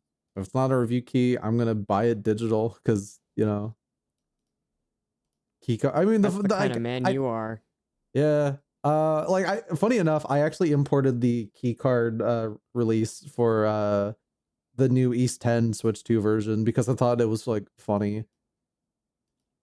But like, you know, apparently there was a Nintendo put out a private like survey to a select group of customers about if they like, you know, what people thought about the Nintendo Switch 2's like, you know, physical releases and, you know, key cards, and it got out to like the general public, and it got overwhelmed with people complaining about key cards. Oh yeah. Good. Oh yeah. Yeah. I saw people be I like, love it "Oh, when now a the plan data's comes useless, together. and they're not going to learn anything." It's like I think they're gonna. What are you talking about? Like, if people are doing that, like out of their own free will, like if somebody's like, "Hey, you guys should do it like this," and people go, "Why?" and they go, "These reasons," and somebody goes, "You're right, I will do it for that reason." That's still good data because And, like, they they agree definitely- with the call to action, and then they are following it up by doing the action. And like, you know, they definitely like Nintendo definitely already knows. They know, But like, good, more reasons to tell them to Yeah. like, hey, cut the shit out. one of my favorite questions on that survey was, Oh, you saw the survey itself? huh? You saw? I didn't actually I read filled the it out. survey. I filled it out. Oh, that's awesome. If you put they ask you, would you, there's like a list of, it's like let's assume you're buying a gift for someone, would you do any of these at a physical retail store? And it's like, would you go to a physical location to buy a digital download code? Would you go to a physical location to buy a case with a code in it? Stuff like that. And then if I marked, obviously I was like, no, I wouldn't do that. And the only one I marked that I would go to a retail store to buy was a physical game. And then the game key question is there too. And they're like, and then they follow it up and they ask you, hey, we noticed that you said you would never buy a digital game from a physical store. Why is that? And they give you, I mean, I wrote something pretty long, so like I'm assuming it's like very generous amount of like characters you can put in. And like one of them, and I wrote, I'm paraphrasing, but I wrote, why the fuck would I go to a retail store to buy a digital gift for someone? How the and then give them a piece of paper for their birthday? I was like, that feels terrible. When I was a kid, I would open a game, have a physical thing, put it into the console. If I buy a kid a digital copy of a game, they have to learn how to redeem a code, or they have to ask their parents to do it. It completely kills the magic of getting a present on your birthday or for Christmas. Like, completely ruins that magic of like getting like a physical thing in your hands that you can play with immediately. Like, it's so obvious why I would not buy a fucking digital anything for somebody else at a retail store. Gross. Yeah. Wild stuff. Yep. I You guys am check that happy. Nintendo Direct? I didn't. No. I skimmed it. I skipped Monster everything I didn't Hunter care. Stories 3. Yeah. It's really funny. After that aired, a lot of people were like, "Has Nintendo forgotten Mario? Is Nintendo Switch 2 over? Is this the death of Nintendo?" And I was like, "Oh, that was a partner direct. I got to see third-party games I can play on my Nintendo Switch and some other platforms." I was gonna make a catty joke, but I was gonna name drop a prominent Nintendo tuber. Oh, Shut the fuck up! Shut up! it's great. It's great because now you have to beep it. More work was- for GEC. I I'm thought you were add going a to talk about, marker. but doesn't have a YouTube. You gotta bleep that out too. No, Dude, dude, it has to be different beeps because now I get to go. Also, And you got to, GC. This is your yeah, birthday yeah. present to me. You have to. You got to edit this podcast. Happy birth. Yeah, you're gonna be editing this on my Sabotage birthday. my public image to spike Cullen. Are you gonna just let it rock? That's whatever. It's a tricky situation, but I might do it. Jesus, like I really don't want to do work. I really don't want to do work. You heard it here, folks. I'm editing a 3-hour video. You think I want to fucking edit a podcast on top of that right now? Not even for my birthday. All right, I'll make an exception. That's how you do it, chat. So I actually did kind of want to talk about a couple of those games, maybe even for a couple minutes. Yeah. I mean, we have because time. that was news that, we got new games coming out. I think it's hilarious that they put any amount of effort at all into dubbing Yakuza 0, making a new version of the game. Shit. Just to be like, all right, guys, cool. And so we're getting native Switch 2 versions of the 2 following games, and we're not dubbing them. We're not doing that. Do you think? Okay. They're just ports. Do you think it's because they don't want to work with Yongye anymore, and they're just throwing out the entire localization out with them? No, I genuinely just think that they were like, we don't want to spend a lot of money on these ports. I bet they haven't. I bet those ports haven't sold a lot. I bet that's why. I bet it's like we could pay for a localization, not make that money back on these sales, or we can just put the games out. Yeah, like, and also like they'd be crazy to sell like Kiwami and Kiwami 2 for like the amount of money, like a $50 Kiwami 2, like grow up. Also, not for nothing, I'm very sorry to the very talented people that are on that dub. And I don't mean to dogpile on Yongye here, but like he is the main character, and his performance is just not good. And it's like to be honest, I doubt many people would even play those games dubbed at this point, because I saw when the director's cut for 0 came out, I saw a lot of people being like, I had to turn the dub off. Like, this guy fucking sucks. Like people are almost unanimously like, this is terrible, especially in 0, where he is literally acting across from like clearly way more talented people, and like in sometimes even like some people who I wish David Hayter was voicing Kiryu. I wish David Hayter was voicing Kiryu. Is David Hayter voicing Kashiwagi? Yes. And he's good. Oh, what? Kazuma, he's good. He's good.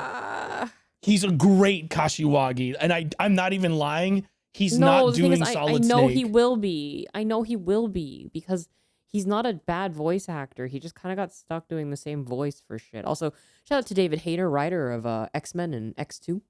Yeah. Thank you for that. Talented man. Talented man. The fact that you have directed David those Hayter, movies directed by Hatsune Miku. Yes. Him and then Yongye is out there being Kiryu. Like, dude, that was the scene that broke it for me. David Hayter is introduced as Kashiwagi in the Yakuza 0 scene, where Kashiwagi shows up and he's eating the fucking cold noodles. And him and Greg Chun, right, voices Ichiban. Yeah, Greg Chun as. So he also voices Nishiki. Yeah. That was that was cute. I thought it was that choice. Kaji Tang. Wait, no, that is Kaiji Tang. It's Kaiji Tang. Okay, yeah. Sorry, Greg Chun voices Yagami. Yagami. Yeah. So Kaiji Tang and David Hayter are acting circles around Yongye in that scene. It's fucking, it's so jarring. Like it is like he brings down the entire, I'm so sorry, but like he brings down the entire quality of that dub. So I'm not surprised that they're just like not bothering. Yeah, and this is also a point where like Kiryu's like really emotional, right? Like he is in that game, he's young, so he very much wears like how he's feeling on his sleeve. You know, he's a dumbass supreme, but we love him for it. Yeah. Like, so an actor like Yongye, who is pretty bad at delivering really charged performances, voicing Kiryu in that game is kind of like, why? So ironically, no, actually, to your point, the one scene that Yongye is really good in is the flashback where Kiryu is yelling at Kazuma in the rain. Yeah. But that's because it is such an intense scene, right? That he's actually emoting and it comes across well performed without being melodramatic. but that's because neutral Kiryu voice by Young Ya is the most wooden thing you've ever heard. So Just like bring back fucking what is his name? Daryl Corleo? Daryl Yeah, Korb. bring him back. Bring him back. They had love him in him. Yakuza 7 and He's then they good. didn't have him in 8. He's really good in 7. Yes. Yes. Just fucking I don't know. Step the fuck up or whatever he fucking says. I don't fucking know. Bizarre choice to not just keep using him after you already recasted him in 7. Like you brought him back in 7. Why didn't you just bring him back for Infinite Wealth? The most bizarre. I'm sorry. It's whatever. I don't want to get into it. I don't want to get into it. Just I also can't say things, so we need to move on from that because I'll spill the beans. But yeah, it's fucking bullshit that it sucks that those two games don't have dubs, but I get why they don't have them. I imagine it is a bit of that, but also like those ports were probably in development, like probably right along with Zero's, and it was likely just like there's no way we're gonna be able to make our money back for like dubbing these games. Yeah, no. No. I do believe that's more of just like a businessy, just like no one fucking wants to rebuy the Kiwami games. I gotta wonder who was so adamant about not putting their games on Switch, because like I almost feel like whoever it was, whether it was like a Nintendo thing or a Sega thing, I was like, whoever said this would be a bad idea, I think they were right. It's cool to have those games on other platforms, don't get me wrong, but like yeah, like as far as like a business decision is concerned, probably not a lucrative one. I think I'm on record. The Dragon Engine would have just killed that. Like, yeah, the Switch could not have handled the Dragon Engine. The Switch could barely handle Kiwami 1. Yeah, just unfortunate. Oh well. Yeah. I like, especially because Yakuza 2 is so like, that's one of the better stories in that series. I might, I might give Kiwami 2 a look because I want to see how the Dragon Engine runs on Switch 2. Apparently that trailer is like, it's got gameplay in 60 FPS. So cool. That's kind of where I'm at. Honestly, I'll wake the fuck up once you port 3, 4, and 5. Because I would like to play those on Switch, especially 3. I'd like to actually sit down and properly play 3. 3, 4, and 5 would make great handheld experiences, in my opinion. I think those would work really well on a handheld. Case in point, a lot of people wish that the remasters worked better on Steam Deck, but there's like some like texture issues because the ports are they're good ports, but like they weren't built with Steam Deck stuff in mind or Linux based stuff in mind. But besides that, we saw like, Romancing Saga 2 got a native like Switch 2 version. Yeah. And I've been playing that like nonstop since it got upgraded. Persona 3 Reload getting a $60 Switch 2 port that does not include the DLC is so fucking funny. It is so funny. Like I'm probably gonna buy this if only for my girlfriend so she can finally play P3 because like she doesn't like fuck with PC gaming. But I'm also just like P3. They gotta invent a new chess opening called the Atlas Offense, and it's where you charge your opponent another $60 to take another move, or to play or to rematch. Cause like, my god, Atlas like, is so out of touch. But I guess it sells. I guess it works for them. We'll see if this sells for them. I'm like, Metaphor was the easiest slam dunk of like all time. I'm genuinely surprised that wasn't a launch title. Like a portable like Metaphor that's not on a Steam Deck. People would have bought that. And also, I know for a fact because I've had to finagle with that on like downloads. That game's big as hell. You could definitely put that on an actual game card which people would love. It's not on a game card. Well, Metaphor's not on Switch 2. Oh, okay. Sorry, I got confused. But Persona 3 Reload is on a game key card. Why? What? Yeah, I don't know, man. Listen. If you're a Sega fan, don't find me. Don't listen, just let this roll off your back like a duck in water, okay? Sega low key is home of some of the most anti-consumer practices or consumer antagonistic practices known to man. That is a hostile business strategy. Like, this is getting absurd. This is getting ridiculous. Because every time I hear that something is ridiculously priced nowadays, it's a Sega IP. Yeah. I'm curious if this was one of those things they decided months in advance and we're just fuck it, we're not course correcting that, because they definitely course corrected that new Sonic racing game.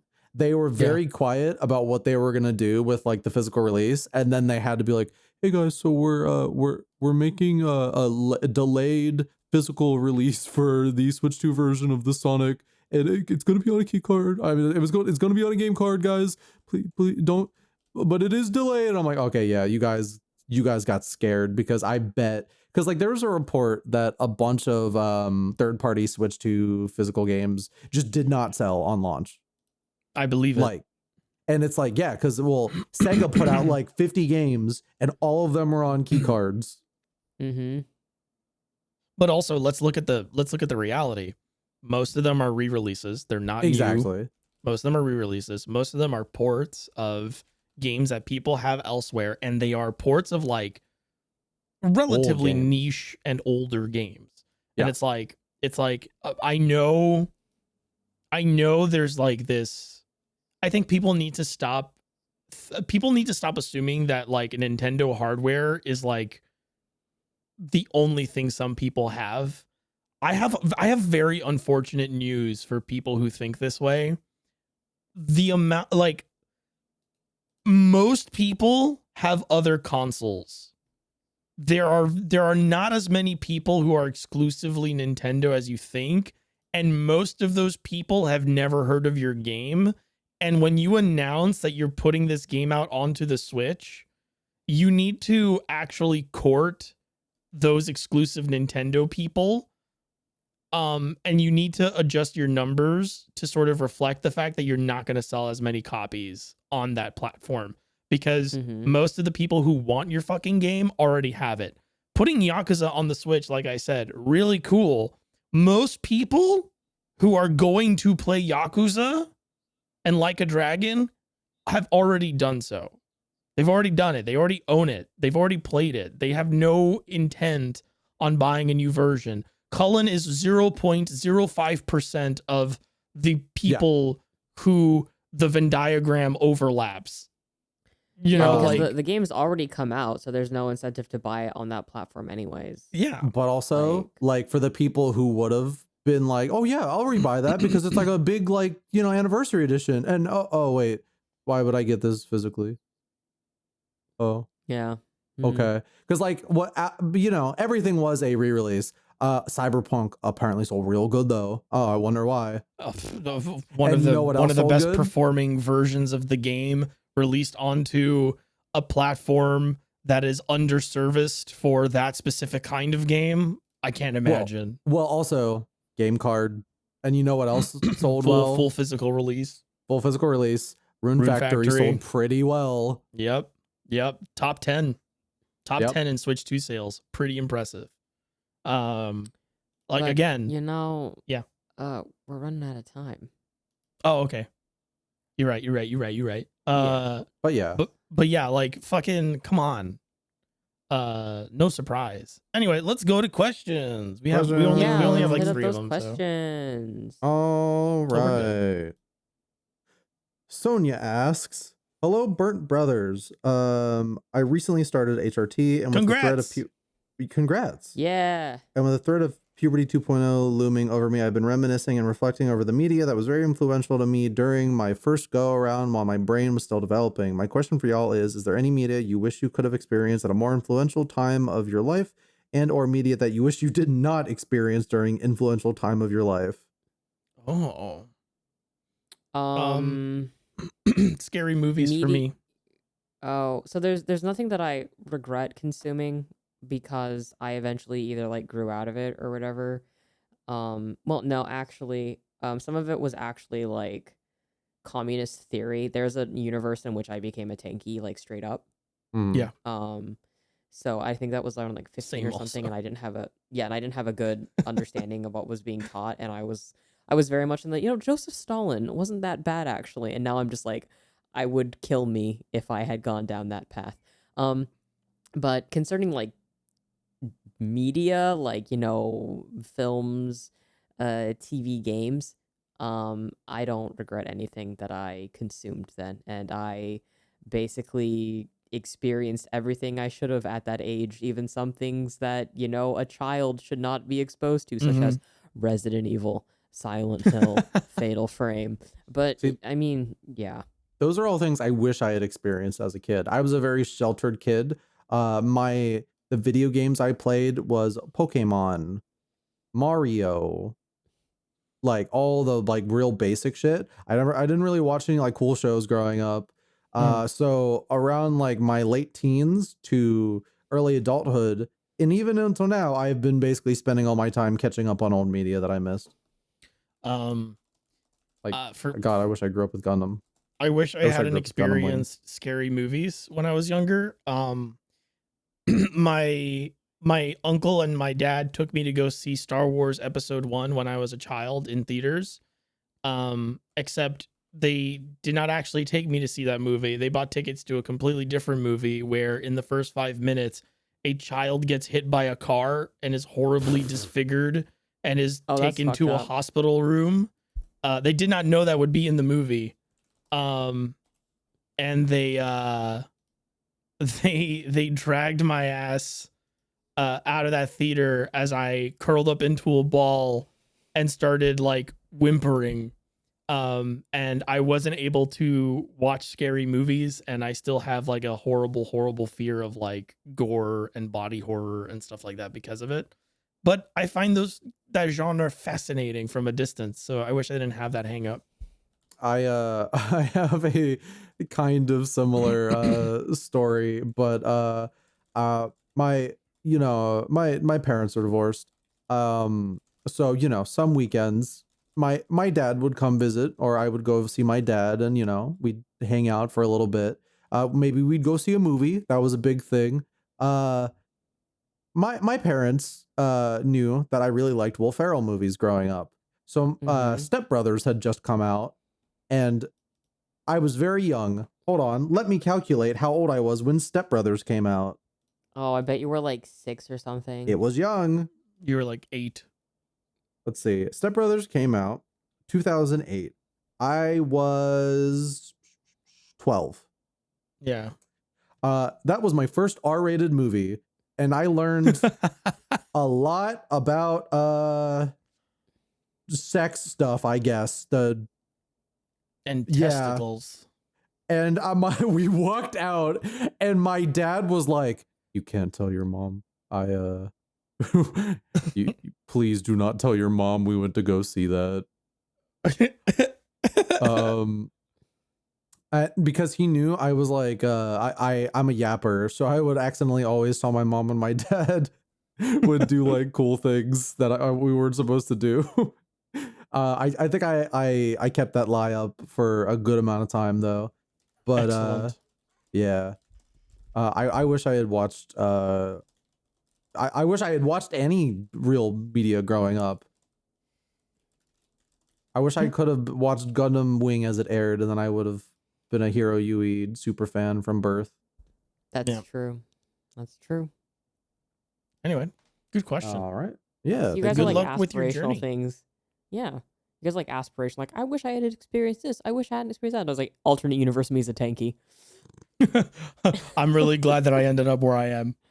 Yeah, literally. It could have been so much worse. Hey, I'm here on this podcast. Life brought me here for a reason. Tonight I will go to bed, and then the next day will start. So you know how it goes. Yeah. See, we're like, this minor thing would have been fine to change, and you're like, if anything were altered, the trajectory of my life would be completely different. I'm not risking it. I mean, that's just Literally. true. Butterfly effect and shit. That butterfly effect Starring shit doesn't Ashton actually Kutcher. work the way it does. Actually, you know what? I remember now. When I was really young, it was like raining on Halloween. Yeah? And my parents we couldn't go out trick-or-treating. And so we just put on like some fucking channel that probably doesn't exist anymore. And it was basically playing a special on the most fucked up horror movies of all time. Sick. And it just played clips, and it had people like talk about the scenes in graphic detail. And I learned about the horrors of the world at that moment. I love it. But yeah, thank you for the question. Next up is Exy. Character you love in a show you hate. Can't be hero. Character you hate in a show you love. Can't be Wu Fei. Yeah. Hi, Exio. Also, happy birthday to Exio. Happy Oh, happy birthday. birthday to As Exio. well. Wow. Character I love in a show I hate. Is that the first one? Yes. Yeah, character you love in a show you hate. You guys go first. I'm thinking that's hard. Okay. Yeah, character I love in a show I hate. I hate the Quincy Archer in Bleach, but I like Bleach. And I love I was gonna say a video game. Fuck. You can't do this to me. My brain's rotted when it comes a to show. television. You fucking gamer. I love well, see, I don't watch bad. No, I'm playing. Yeah. I watch a ton of I bad don't media. watch bad TV. I hang out with simply Cullen. don't. I watch Yeah. so much Abyss Fiction. It's fucking It's great. ridiculous. But it's been a while since we watched like something really bad that's not Wing. It's okay. We're working on it. What other shows have you shown me that are really Seed? fucking bad? See, you haven't seen Well, Seed. my answer, character I love in a show I hate, was from Seed for the bit, and it's Hein Westenfluss. I probably butchered the pronunciation, but I think it's only funny because he's voiced by the TM Revolution guy. Shows up for by like TM Revolution? yeah, shows up for like a couple episodes and then dies. Heaven gained 6 inches. Um Oh my god. Oh, you know what? I don't hate this show. I don't hate the show. But I think this counts. I really like the main character in My Hero Academia. Oh, I hate that show. Don't worry. I like the Deku character archetype a lot, and I like what they do with him as like as a person. I cannot fucking stand that show. You guys got to After start season listing one. off shit I hate because I don't remember the things that I I hate don't- right now. Game of I don't remember Thrones. anything I love. I don't. Okay. The last season of Game of Thrones. Pick a character from the last season of Game of Thrones that you like. All the people I like are dead. GC. Oh, great. They count. The Walking Tywin- Dead. I don't like the Exactly. Do you have a character you like in The Walking Dead that you? Rick Grimes for the memes? Carl. No, Negan because Yeah, he's there you played by go. a hot guy. There we go. There you we go. go. It's like he Okay. fucking he loves the camera. That show sucks, Yes. but like that guy can act. Jeffrey Dean Morgan. Oh my god. Do you remember that Groovy. scene where he like goes like hot diggity dog and then the camera like aggressively pans out? Yes. That is like one of my it's so funny. It's so funny. I know it's not supposed to be funny, but I was fucking like almost pissing myself with laughter when that happened. Totally forgot that I watched most of The Walking Dead because Jake was depressed and we just watched bad TV. I got you. There's Yeah, this. so- I'm sorry. yeah. There's a latch onto the Deku thing. Because GC's like, Deku's a character I really love. I just remember there's this fucking like My Hero shitpost going around about how Deku only fights street levels. Yeah. So he looks for Yeah. people who fucking suck.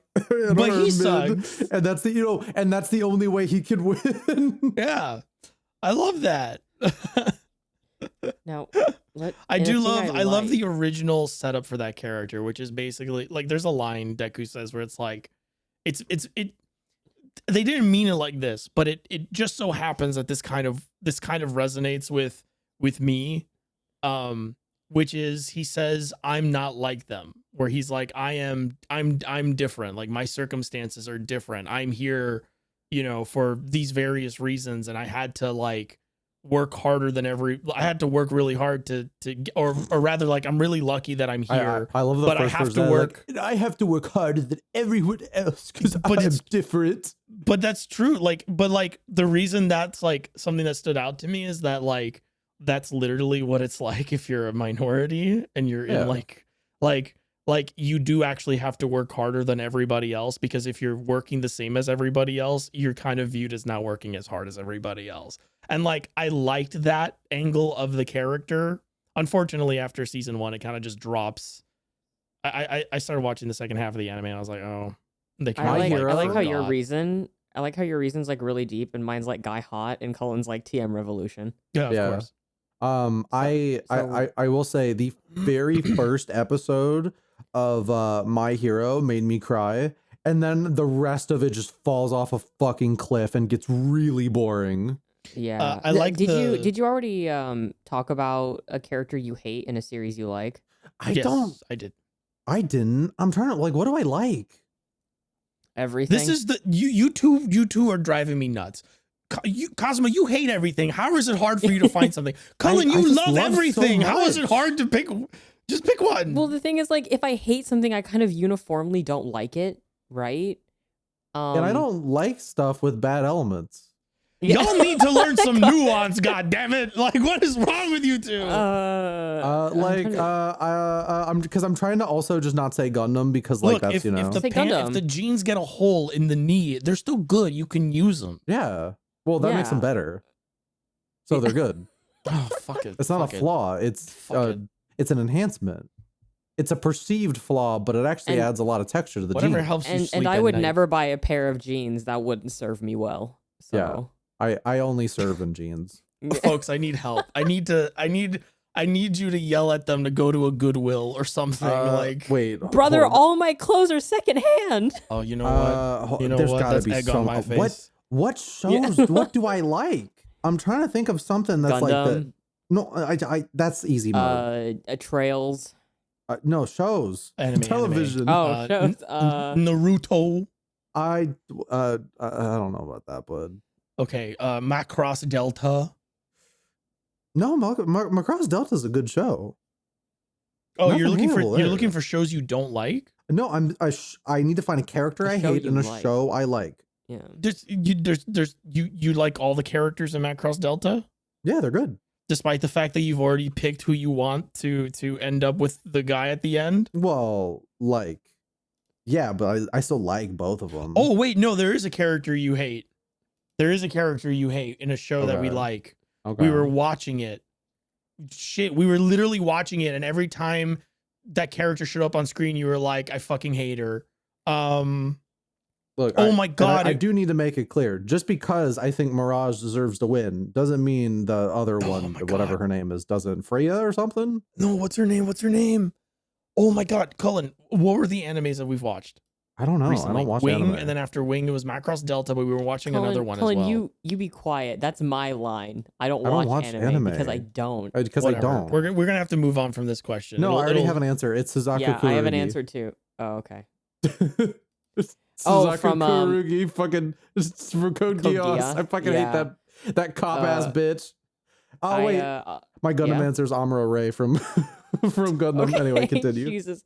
For me, I mean, I'll just say I guess I like Game of Thrones enough because I do hate some characters in it. So I guess I can say like an easy one is like Roose Bolton, or There you go. Littlefinger. Whenever Littlefinger comes on screen, I'm like, dude, fucking leave. Let the other old people like have some screen time. Get out of here. But yeah, it's hard. I don't Perfect. know. That's an hard. acceptable answer. I'll take it. Mine was too. Yeah, yours was great. Also, I hate Tracy from Pokemon. Who the fuck? Okay, I'm not gonna ask that. I'm gonna look it up later. What's our next question? All right. Speedwagon says, in honor of Cullen's birthday being this weekend, thank you. What's the coolest / best thing you've ever gotten to do for your birthday? Doesn't have to be video game related, but bonus points if it is. I can start. I had flown out. Yeah, go for it. I've had a lot of bad birthdays, so it's I'm not picking. gonna top anything. Yeah. It's Okay, one what of the is it? coolest, best things I've ever gotten. Arguably, like the only nice thing I've ever gotten. Truly, it? truly, deeply nice thing. Like one of the nicest things that someone's ever done for me. A firm handshake. No, God, Slap on the knee. my life would be so sad if the best thing on my birthday was a firm handshake. Hey, don't knock it. Some of us don't have lucky birthdays. Like many people, I've had a lot of really bad birthdays. A lot of really bad birthdays. Mhm. I will not talk about them on camera, and I don't like talking about them off camera. But one of the nicest things someone ever did for me, in my previous relationship, we had just started dating. It had been like we've been dating for like maybe 2 or 3 months, but we'd known each other for a little while, for a couple years before that. So she knew all of my friends. And I told her the same thing I just said now, where I was like, oh, I don't really like my birthday because it has a lot of bad memories, a lot of traumatic memories. Same. And we had that conversation, I don't know, like a week or two before my birthday was coming up, because she wanted to know what I wanted to do for my birthday. We were in a long distance relationship. And on my birthday, she surprised me with a Vimeo link. And I thought, that's goofy. Like, what is this? And I clicked on it. And what she had done is she had asked all of my closest friends to write something about me. And like, she asked them what they thought of me. I have a lot of self-esteem issues. I actually have like this really bad sensation of like people hating me all the time. And it was way worse Bipolar disorder. Hell yeah. Before I was diagnosed. It was a huge video of just like message after message from all of my friends. And then it ended with a message from her. And it is literally the nicest thing anyone has ever done for me on my birthday. And I will remember it and cherish that memory forever. I will follow that up with a similar story. I also hated my birthdays. Awful memories. Things I will also not share. About 2 years ago, I saved up enough money to go to Germany to see Jake for my birthday. And when I got there, he and all of my friends had written letters that were around the house. And it had like a little secret message in each of them. And when I decoded it, it was they had all saved up money to get me a plane ticket to go to London for a week for my birthday. Aw, that was adorable. Yeah. And he made me mussels that night, mussels with white wine, because I had arrived on my birthday. So that's really beautiful. Nice. So nice. I thought like you were gonna say like Jake like made you like, you know, like arm sleeves with big muscles on them. Yeah. Yeah. Exactly. Yeah. Perfect. You're always talking about how you want to get jacked, so I got you these. I know. Thanks, babe. Oh my god. Yeah. Now you can run around London and be like, big man, big man, big man. And you flex big. Can muscle my way through the streets. Go to the Borough Square Market. You know. Which I did go. Borough Square Market was really nice. I had some oysters there that I think gave me food poisoning because you guys know George. I actually met up with George one day and I ended up feeling really ill after eating an oyster, and I had to go home and go to the hotel and lay down for like 4 hours. Oysters, man, like it's a gamble every time. Mm-hmm. What about you, Cullen, little birthday boy, on his birthday? So, my birthday is cursed. Straight up, forever and ever and ever. I found out the news that one of my childhood friends had passed away on my birthday party. No. Which is really grim. I have made peace with it. What happened was not funny at all, but the like cosmic irony of that happening, and then having like, okay, imagine your friends take you out for a nice Olive Garden dinner for your birthday. Yeah. And it's, you know, it's not the nicest place ever, but it's like your friends, like you got a bunch of people showed up just that celebrate your birthday with you, and you're having a really fun time. And you get a text about one of your best friend growing up doing that, and you're processing it all at once, and you're like, why did this person text me about this on my birthday? And then out from the corner, a bunch of waiters come up and start singing happy birthday. And I had to sit here and try not to cry. But at the same time, in the back of my head, I was like, this is like, God, why is this so like cruel and mean and like the kind of shit you would see on a sitcom? That's a Curb Your Enthusiasm. That is a Curb Your Enthusiasm bit. Yeah. But I don't know. I've been thankful that my girlfriend gives me a lot of really nice like, you know, she does nice things for my birthday. Her family will get me like a nice tart. Lately, I think our thing is we take a trip up to DC for my birthday. We go to the mall, like, you know, malls and stuff. I'm old, so I don't need the fanciest, nicest birthdays ever. I don't have a lot of like truly amazing birthday stories. I have a lot of like, you know, I have a good amount of good birthdays. I have a lot of bad birthdays. But I do remember when I was growing up, my dad, you know, it was my birthday and my dad showed up and he was like, hey, you want to go see that new Yu-Gi-Oh movie? Like, you know, the first ever Yu-Gi-Oh movie. I was like 5 or 6. And basically he took me to see that to distract me while my parents didn't like put together my birthday party. And all my friends were like preparing, like in my neighborhood friends prepared the gifts they got me. And it was like seeing that level of like all these people care about you is honestly like, that's the only thing I really cherish in a birthday now, is knowing that people care about you enough to even like be nice to you on your birthday. Like they don't even have to get you gifts. If they get you a gift that is so thoughtful that like you can tell that they think of you, like they know you like in your soul, that's like even better. But like just knowing that there are people who want to spend time with you on your birthday and want your day to be good is really like, that's all you need for your birthday. Yeah, I agree. Yeah. What is and again, those are beautiful. Yeah.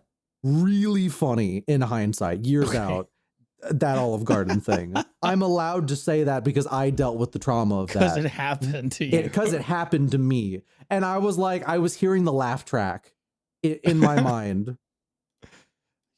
That's like a perfect like thing to be like, you want to know, you want proof that the human emotional a framework is complicated. Here's this experience. Yeah. Like I heard the directed by Larry David.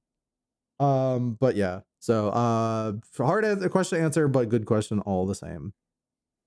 Also, Final I question? did get a special edition Blue Eyes White Dragon card or something from that hell movie. yeah. And that was pretty sick. It was pretty sick. I saw it. It must have been so funny that my like dad had to sit there and try to understand what the fuck was going on in the Yu-Gi-Oh sequel movie. And I was just like, it's a Blue Eyes White Dragon. Whoa. Oh, Yugi. But anyway, now we have Buster asking us, hey, Burnout boys. Also, I love y'all like coming up with like new things for us. Like, I love all the new nicknames. Keep doing it. Makes me happy. Hey, Burnout boys, what do you think qualifies as a truly abhorrent video game? This is just teeing up for cause.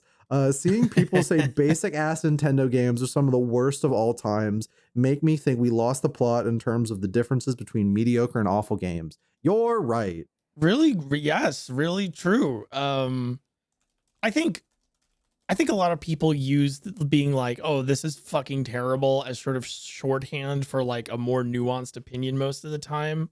Like, I think most people will be like, this is bad, I hate this, when really what they mean is like, you know, this and that. But microblogging, social media culture has kind of ruined people's ability to communicate ideas and thoughts. Yeah, look at me.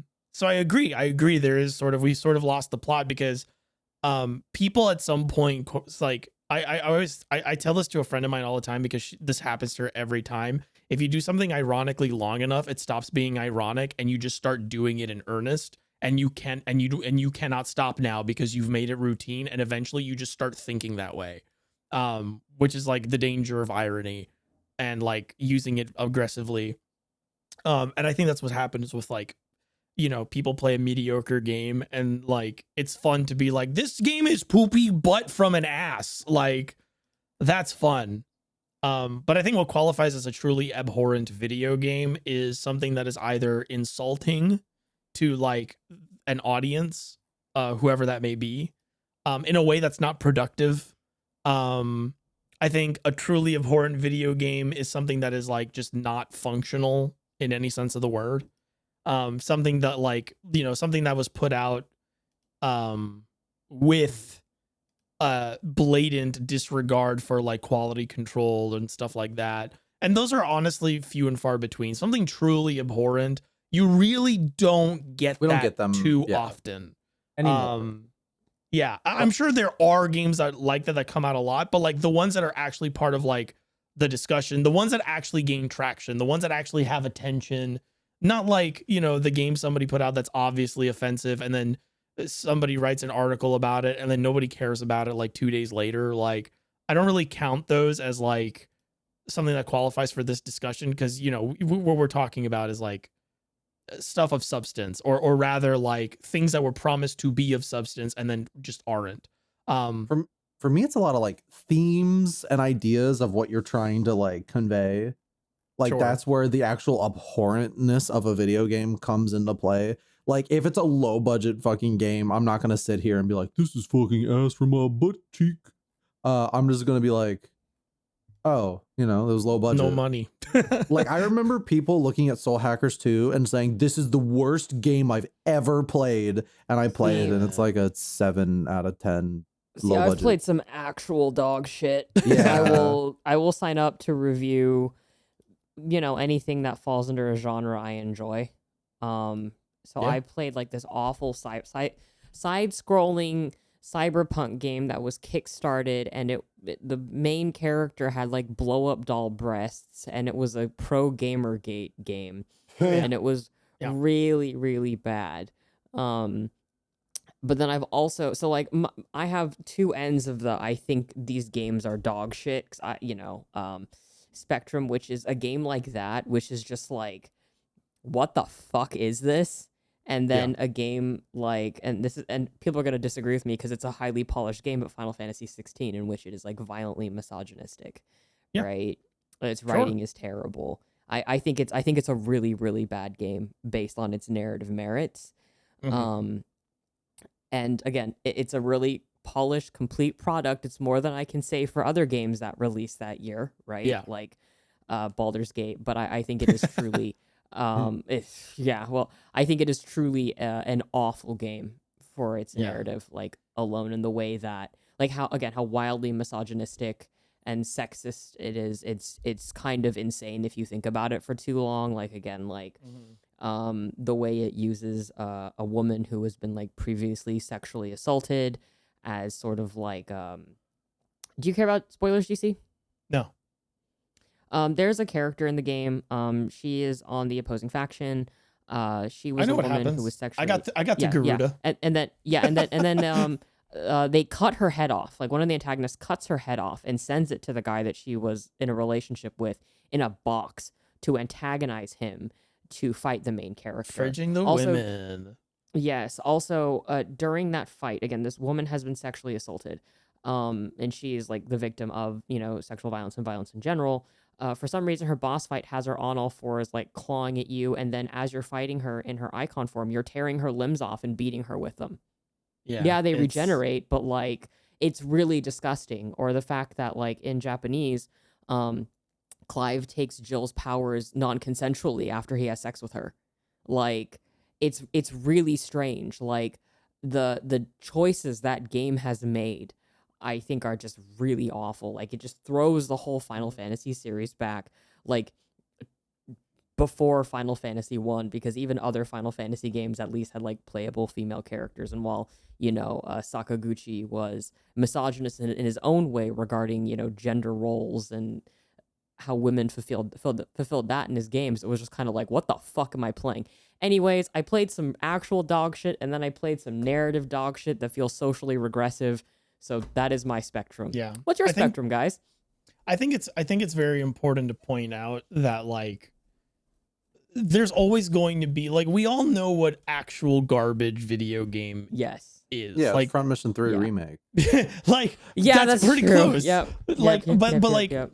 like when like I always feel like there is a sentiment, there's sort of like a counter sentiment to this where it's like, oh, people don't know what like really bad, there's sort of like a sentiment to this sometimes that I see is like, people don't know what really bad game is. Here's Oingo Boingo Brothers or whatever.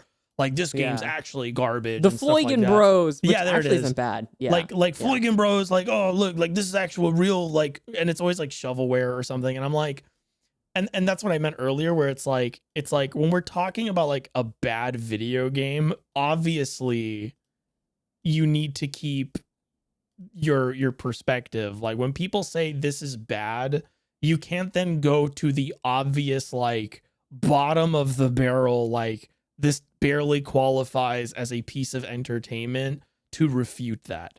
Like, obviously, when we talk about games being bad, we are comparing it to the sort of like relative sphere of games that we know we can sort of like relate this one to, or associate or affiliate it with, or like, maybe it came out in the same like time frame, maybe it's like from the same generation, maybe it's from the same people, and like, I think it's okay to be like, oh, this game's fucking dog shit, like, I think it's okay to do that, because those people doing that probably do have the awareness to know that it's like, no, there's obviously worse games out there, but it's like they're saying that with respect to other things they have played and their like personal experiences with other stuff. Maybe they don't have as much of like as wide of a palette as like you or I, but They should get that palette then. But like sometimes there's people who don't play a lot of games, and they'll play a game and they'll be like, this is dog shit, and then I'll play and I'll be like, no, they're right. Like, just because you haven't played a lot of games doesn't necessarily mean you're wrong about video games. And yeah, like there are many different things for how a game can qualify to be what I consider like truly abhorrent. And like, it really just comes down to like, if a game does one or two specific things badly enough, it does sour the rest of it. And even if that game may end up being mediocre, there's mediocre games that are enjoyable to play, and then there's mediocre games that are the most infuriating fucking thing you've ever played. And that's just true. I refuse to entertain the idea that someone has never played a mediocre game that they want to throw out a window, or that they've never played a mediocre game that they've enjoyed playing. Like, I firmly believe both of those experiences are quintessential to video game enthusiasts' experience with video games. And that's fine, It was really funny when Kingdom Hearts 3 came out and people called it the worst video game of all time. It's because empty, but it's not the worst video game ever. Jesus Christ. Again, it's like you're comparing it. When people talk about like that, I always assume they're just comparing it to like, I just think those people have not played enough games, like, full stop. I think those people played Kingdom Hearts 2 nonstop for 20 years, and then we're like, what the fuck? Yeah, but that's what I mean. It's like they're comparing it to like the other Kingdom Hearts games. And like, that's their opinion about it, because all they do is play Kingdom Hearts. And like, I don't want to say, and this is not because I don't like Kingdom Hearts. I like Kingdom Hearts 2, damn it. And I kind of sort of like Kingdom Hearts 1, to be fair. But we can't look at people saying that stuff and then just go to the immediate bad faith argument of like, oh, you're just, I mean, I'm allowed to. It's my birthday. You're ignorant or ill-informed or this or that. Like, Like, I definitely don't want people to come at me with a bad faith like argument when they see me like talk shit about Dragon Age 2 or like, you know, I don't know, fucking what was like a game that I played recently that I didn't like Yakuza. Like I don't like yes, it's very easy to be like, oh, you've just never played another video game in your entire life. It's like, well, no, what probably is more likely the case is there are things in that game that they did not like so much that like it became the gravitational pull for the whole experience and they came out not liking it. I think that's fine. I think that's fair. I think if you bring up bad examples, I think if you don't know how to articulate it and you bring up bad examples and then you start arguing with other people about it, but you don't provide your own perspective and you don't provide your own evidence of the contrary, or don't know how to have a conversation where you disagree, then I think we have a problem. But otherwise, it's like, if you think the fucking game sucks, then you think the fucking game sucks.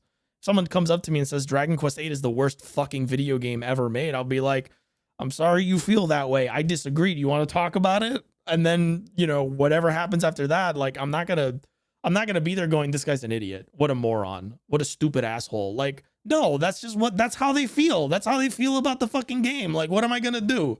Like, what? I didn't make the fucking game. I'm not fucking Yuji Horii. I'm not Akira Toriyama. Like, I don't, like, it's fine. It's fine. I would want to know why, you know? But yeah. And yeah, good answer. Last is a softball for cause. Ryder asks, hello, my dudes. With Gamescom coming up, what German dishes should everyone check out? I know that Cosma is an expert on this one. Pork knuckle on a bed of mashed potatoes. Basically, it's like chicharron GC, and then they put it on a bed of mashed potatoes with a brown gravy, and sometimes with like braised carrots. It's amazing. Yeah. Or bread, German bread, actually. That's probably the most important thing you should eat. German bread. God. Oh my god. This bakery is full of bread. Sorry. Brot. No, German. I can't fucking do that anymore. My voice cracks. Yeah, you know. Okay, I'm still going through puberty, all right? It's going to be a while. I got to catch up to you guys.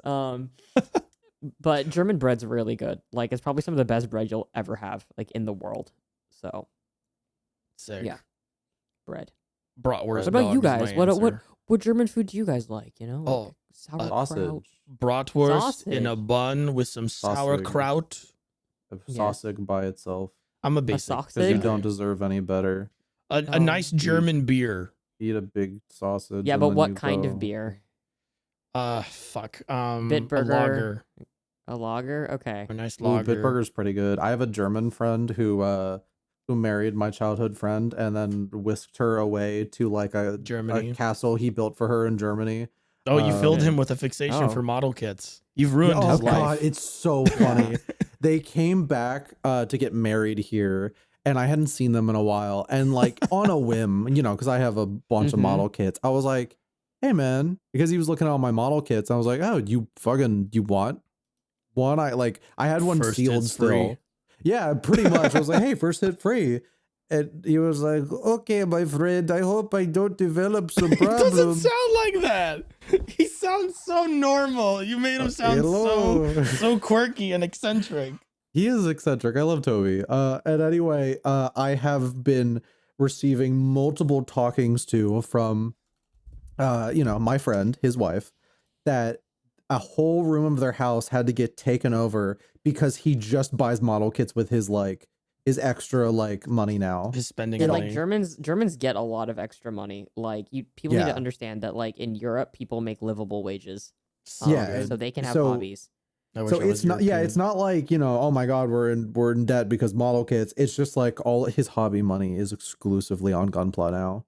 I have added the metallic. Oh, but that's French. He has more model kits than I have. I do, and he has been in the hobby for maybe like a year. He's like, good for him. It's really funny how seeing his profile picture turn into a Gundam one in real time, and it hasn't. It's so funny.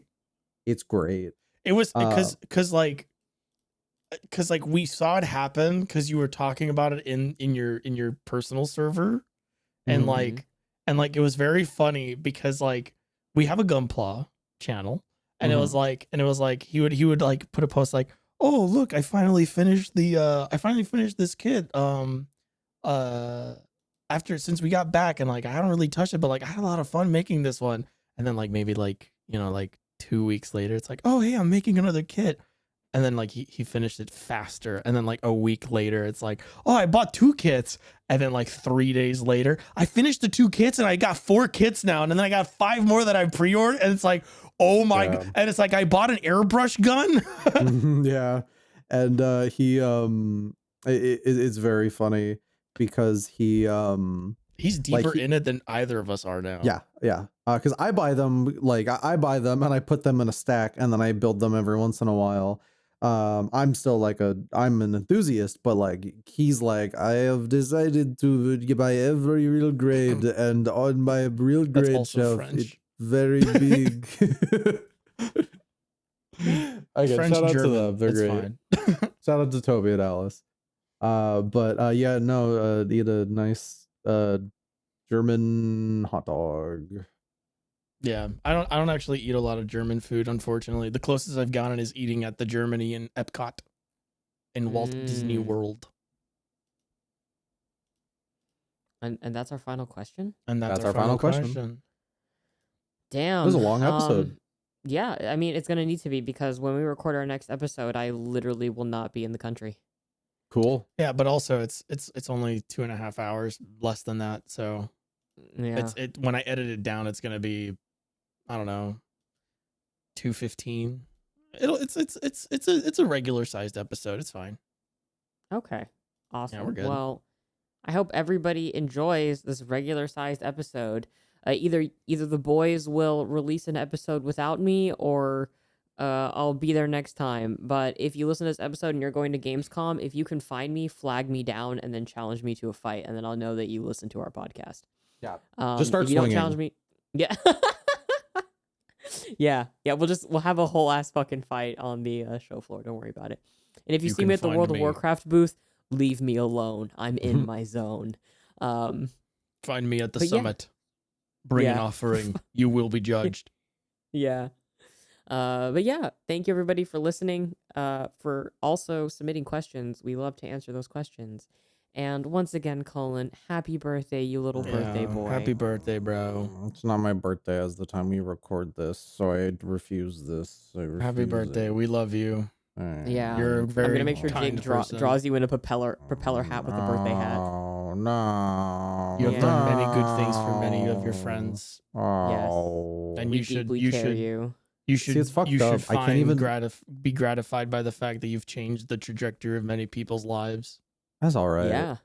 I was gonna say, more important than like trajectory or whatever is we can't even like plug the birthday stream, because by the time this airs, it'll have already happened, and everyone who's listening to this is gonna miss out on me, you know, getting drunk and making a fool of myself, which is and always not playing fun to Drakengard. do. No more Drakengard. Let's fucking go. It's the summer of Kingdom Hearts 2. Yeah. Hell yeah. Well, Anyway. I hope you enjoy your summer vacation, Cullen, because it's about to come to an end. No, my summer vacation is over.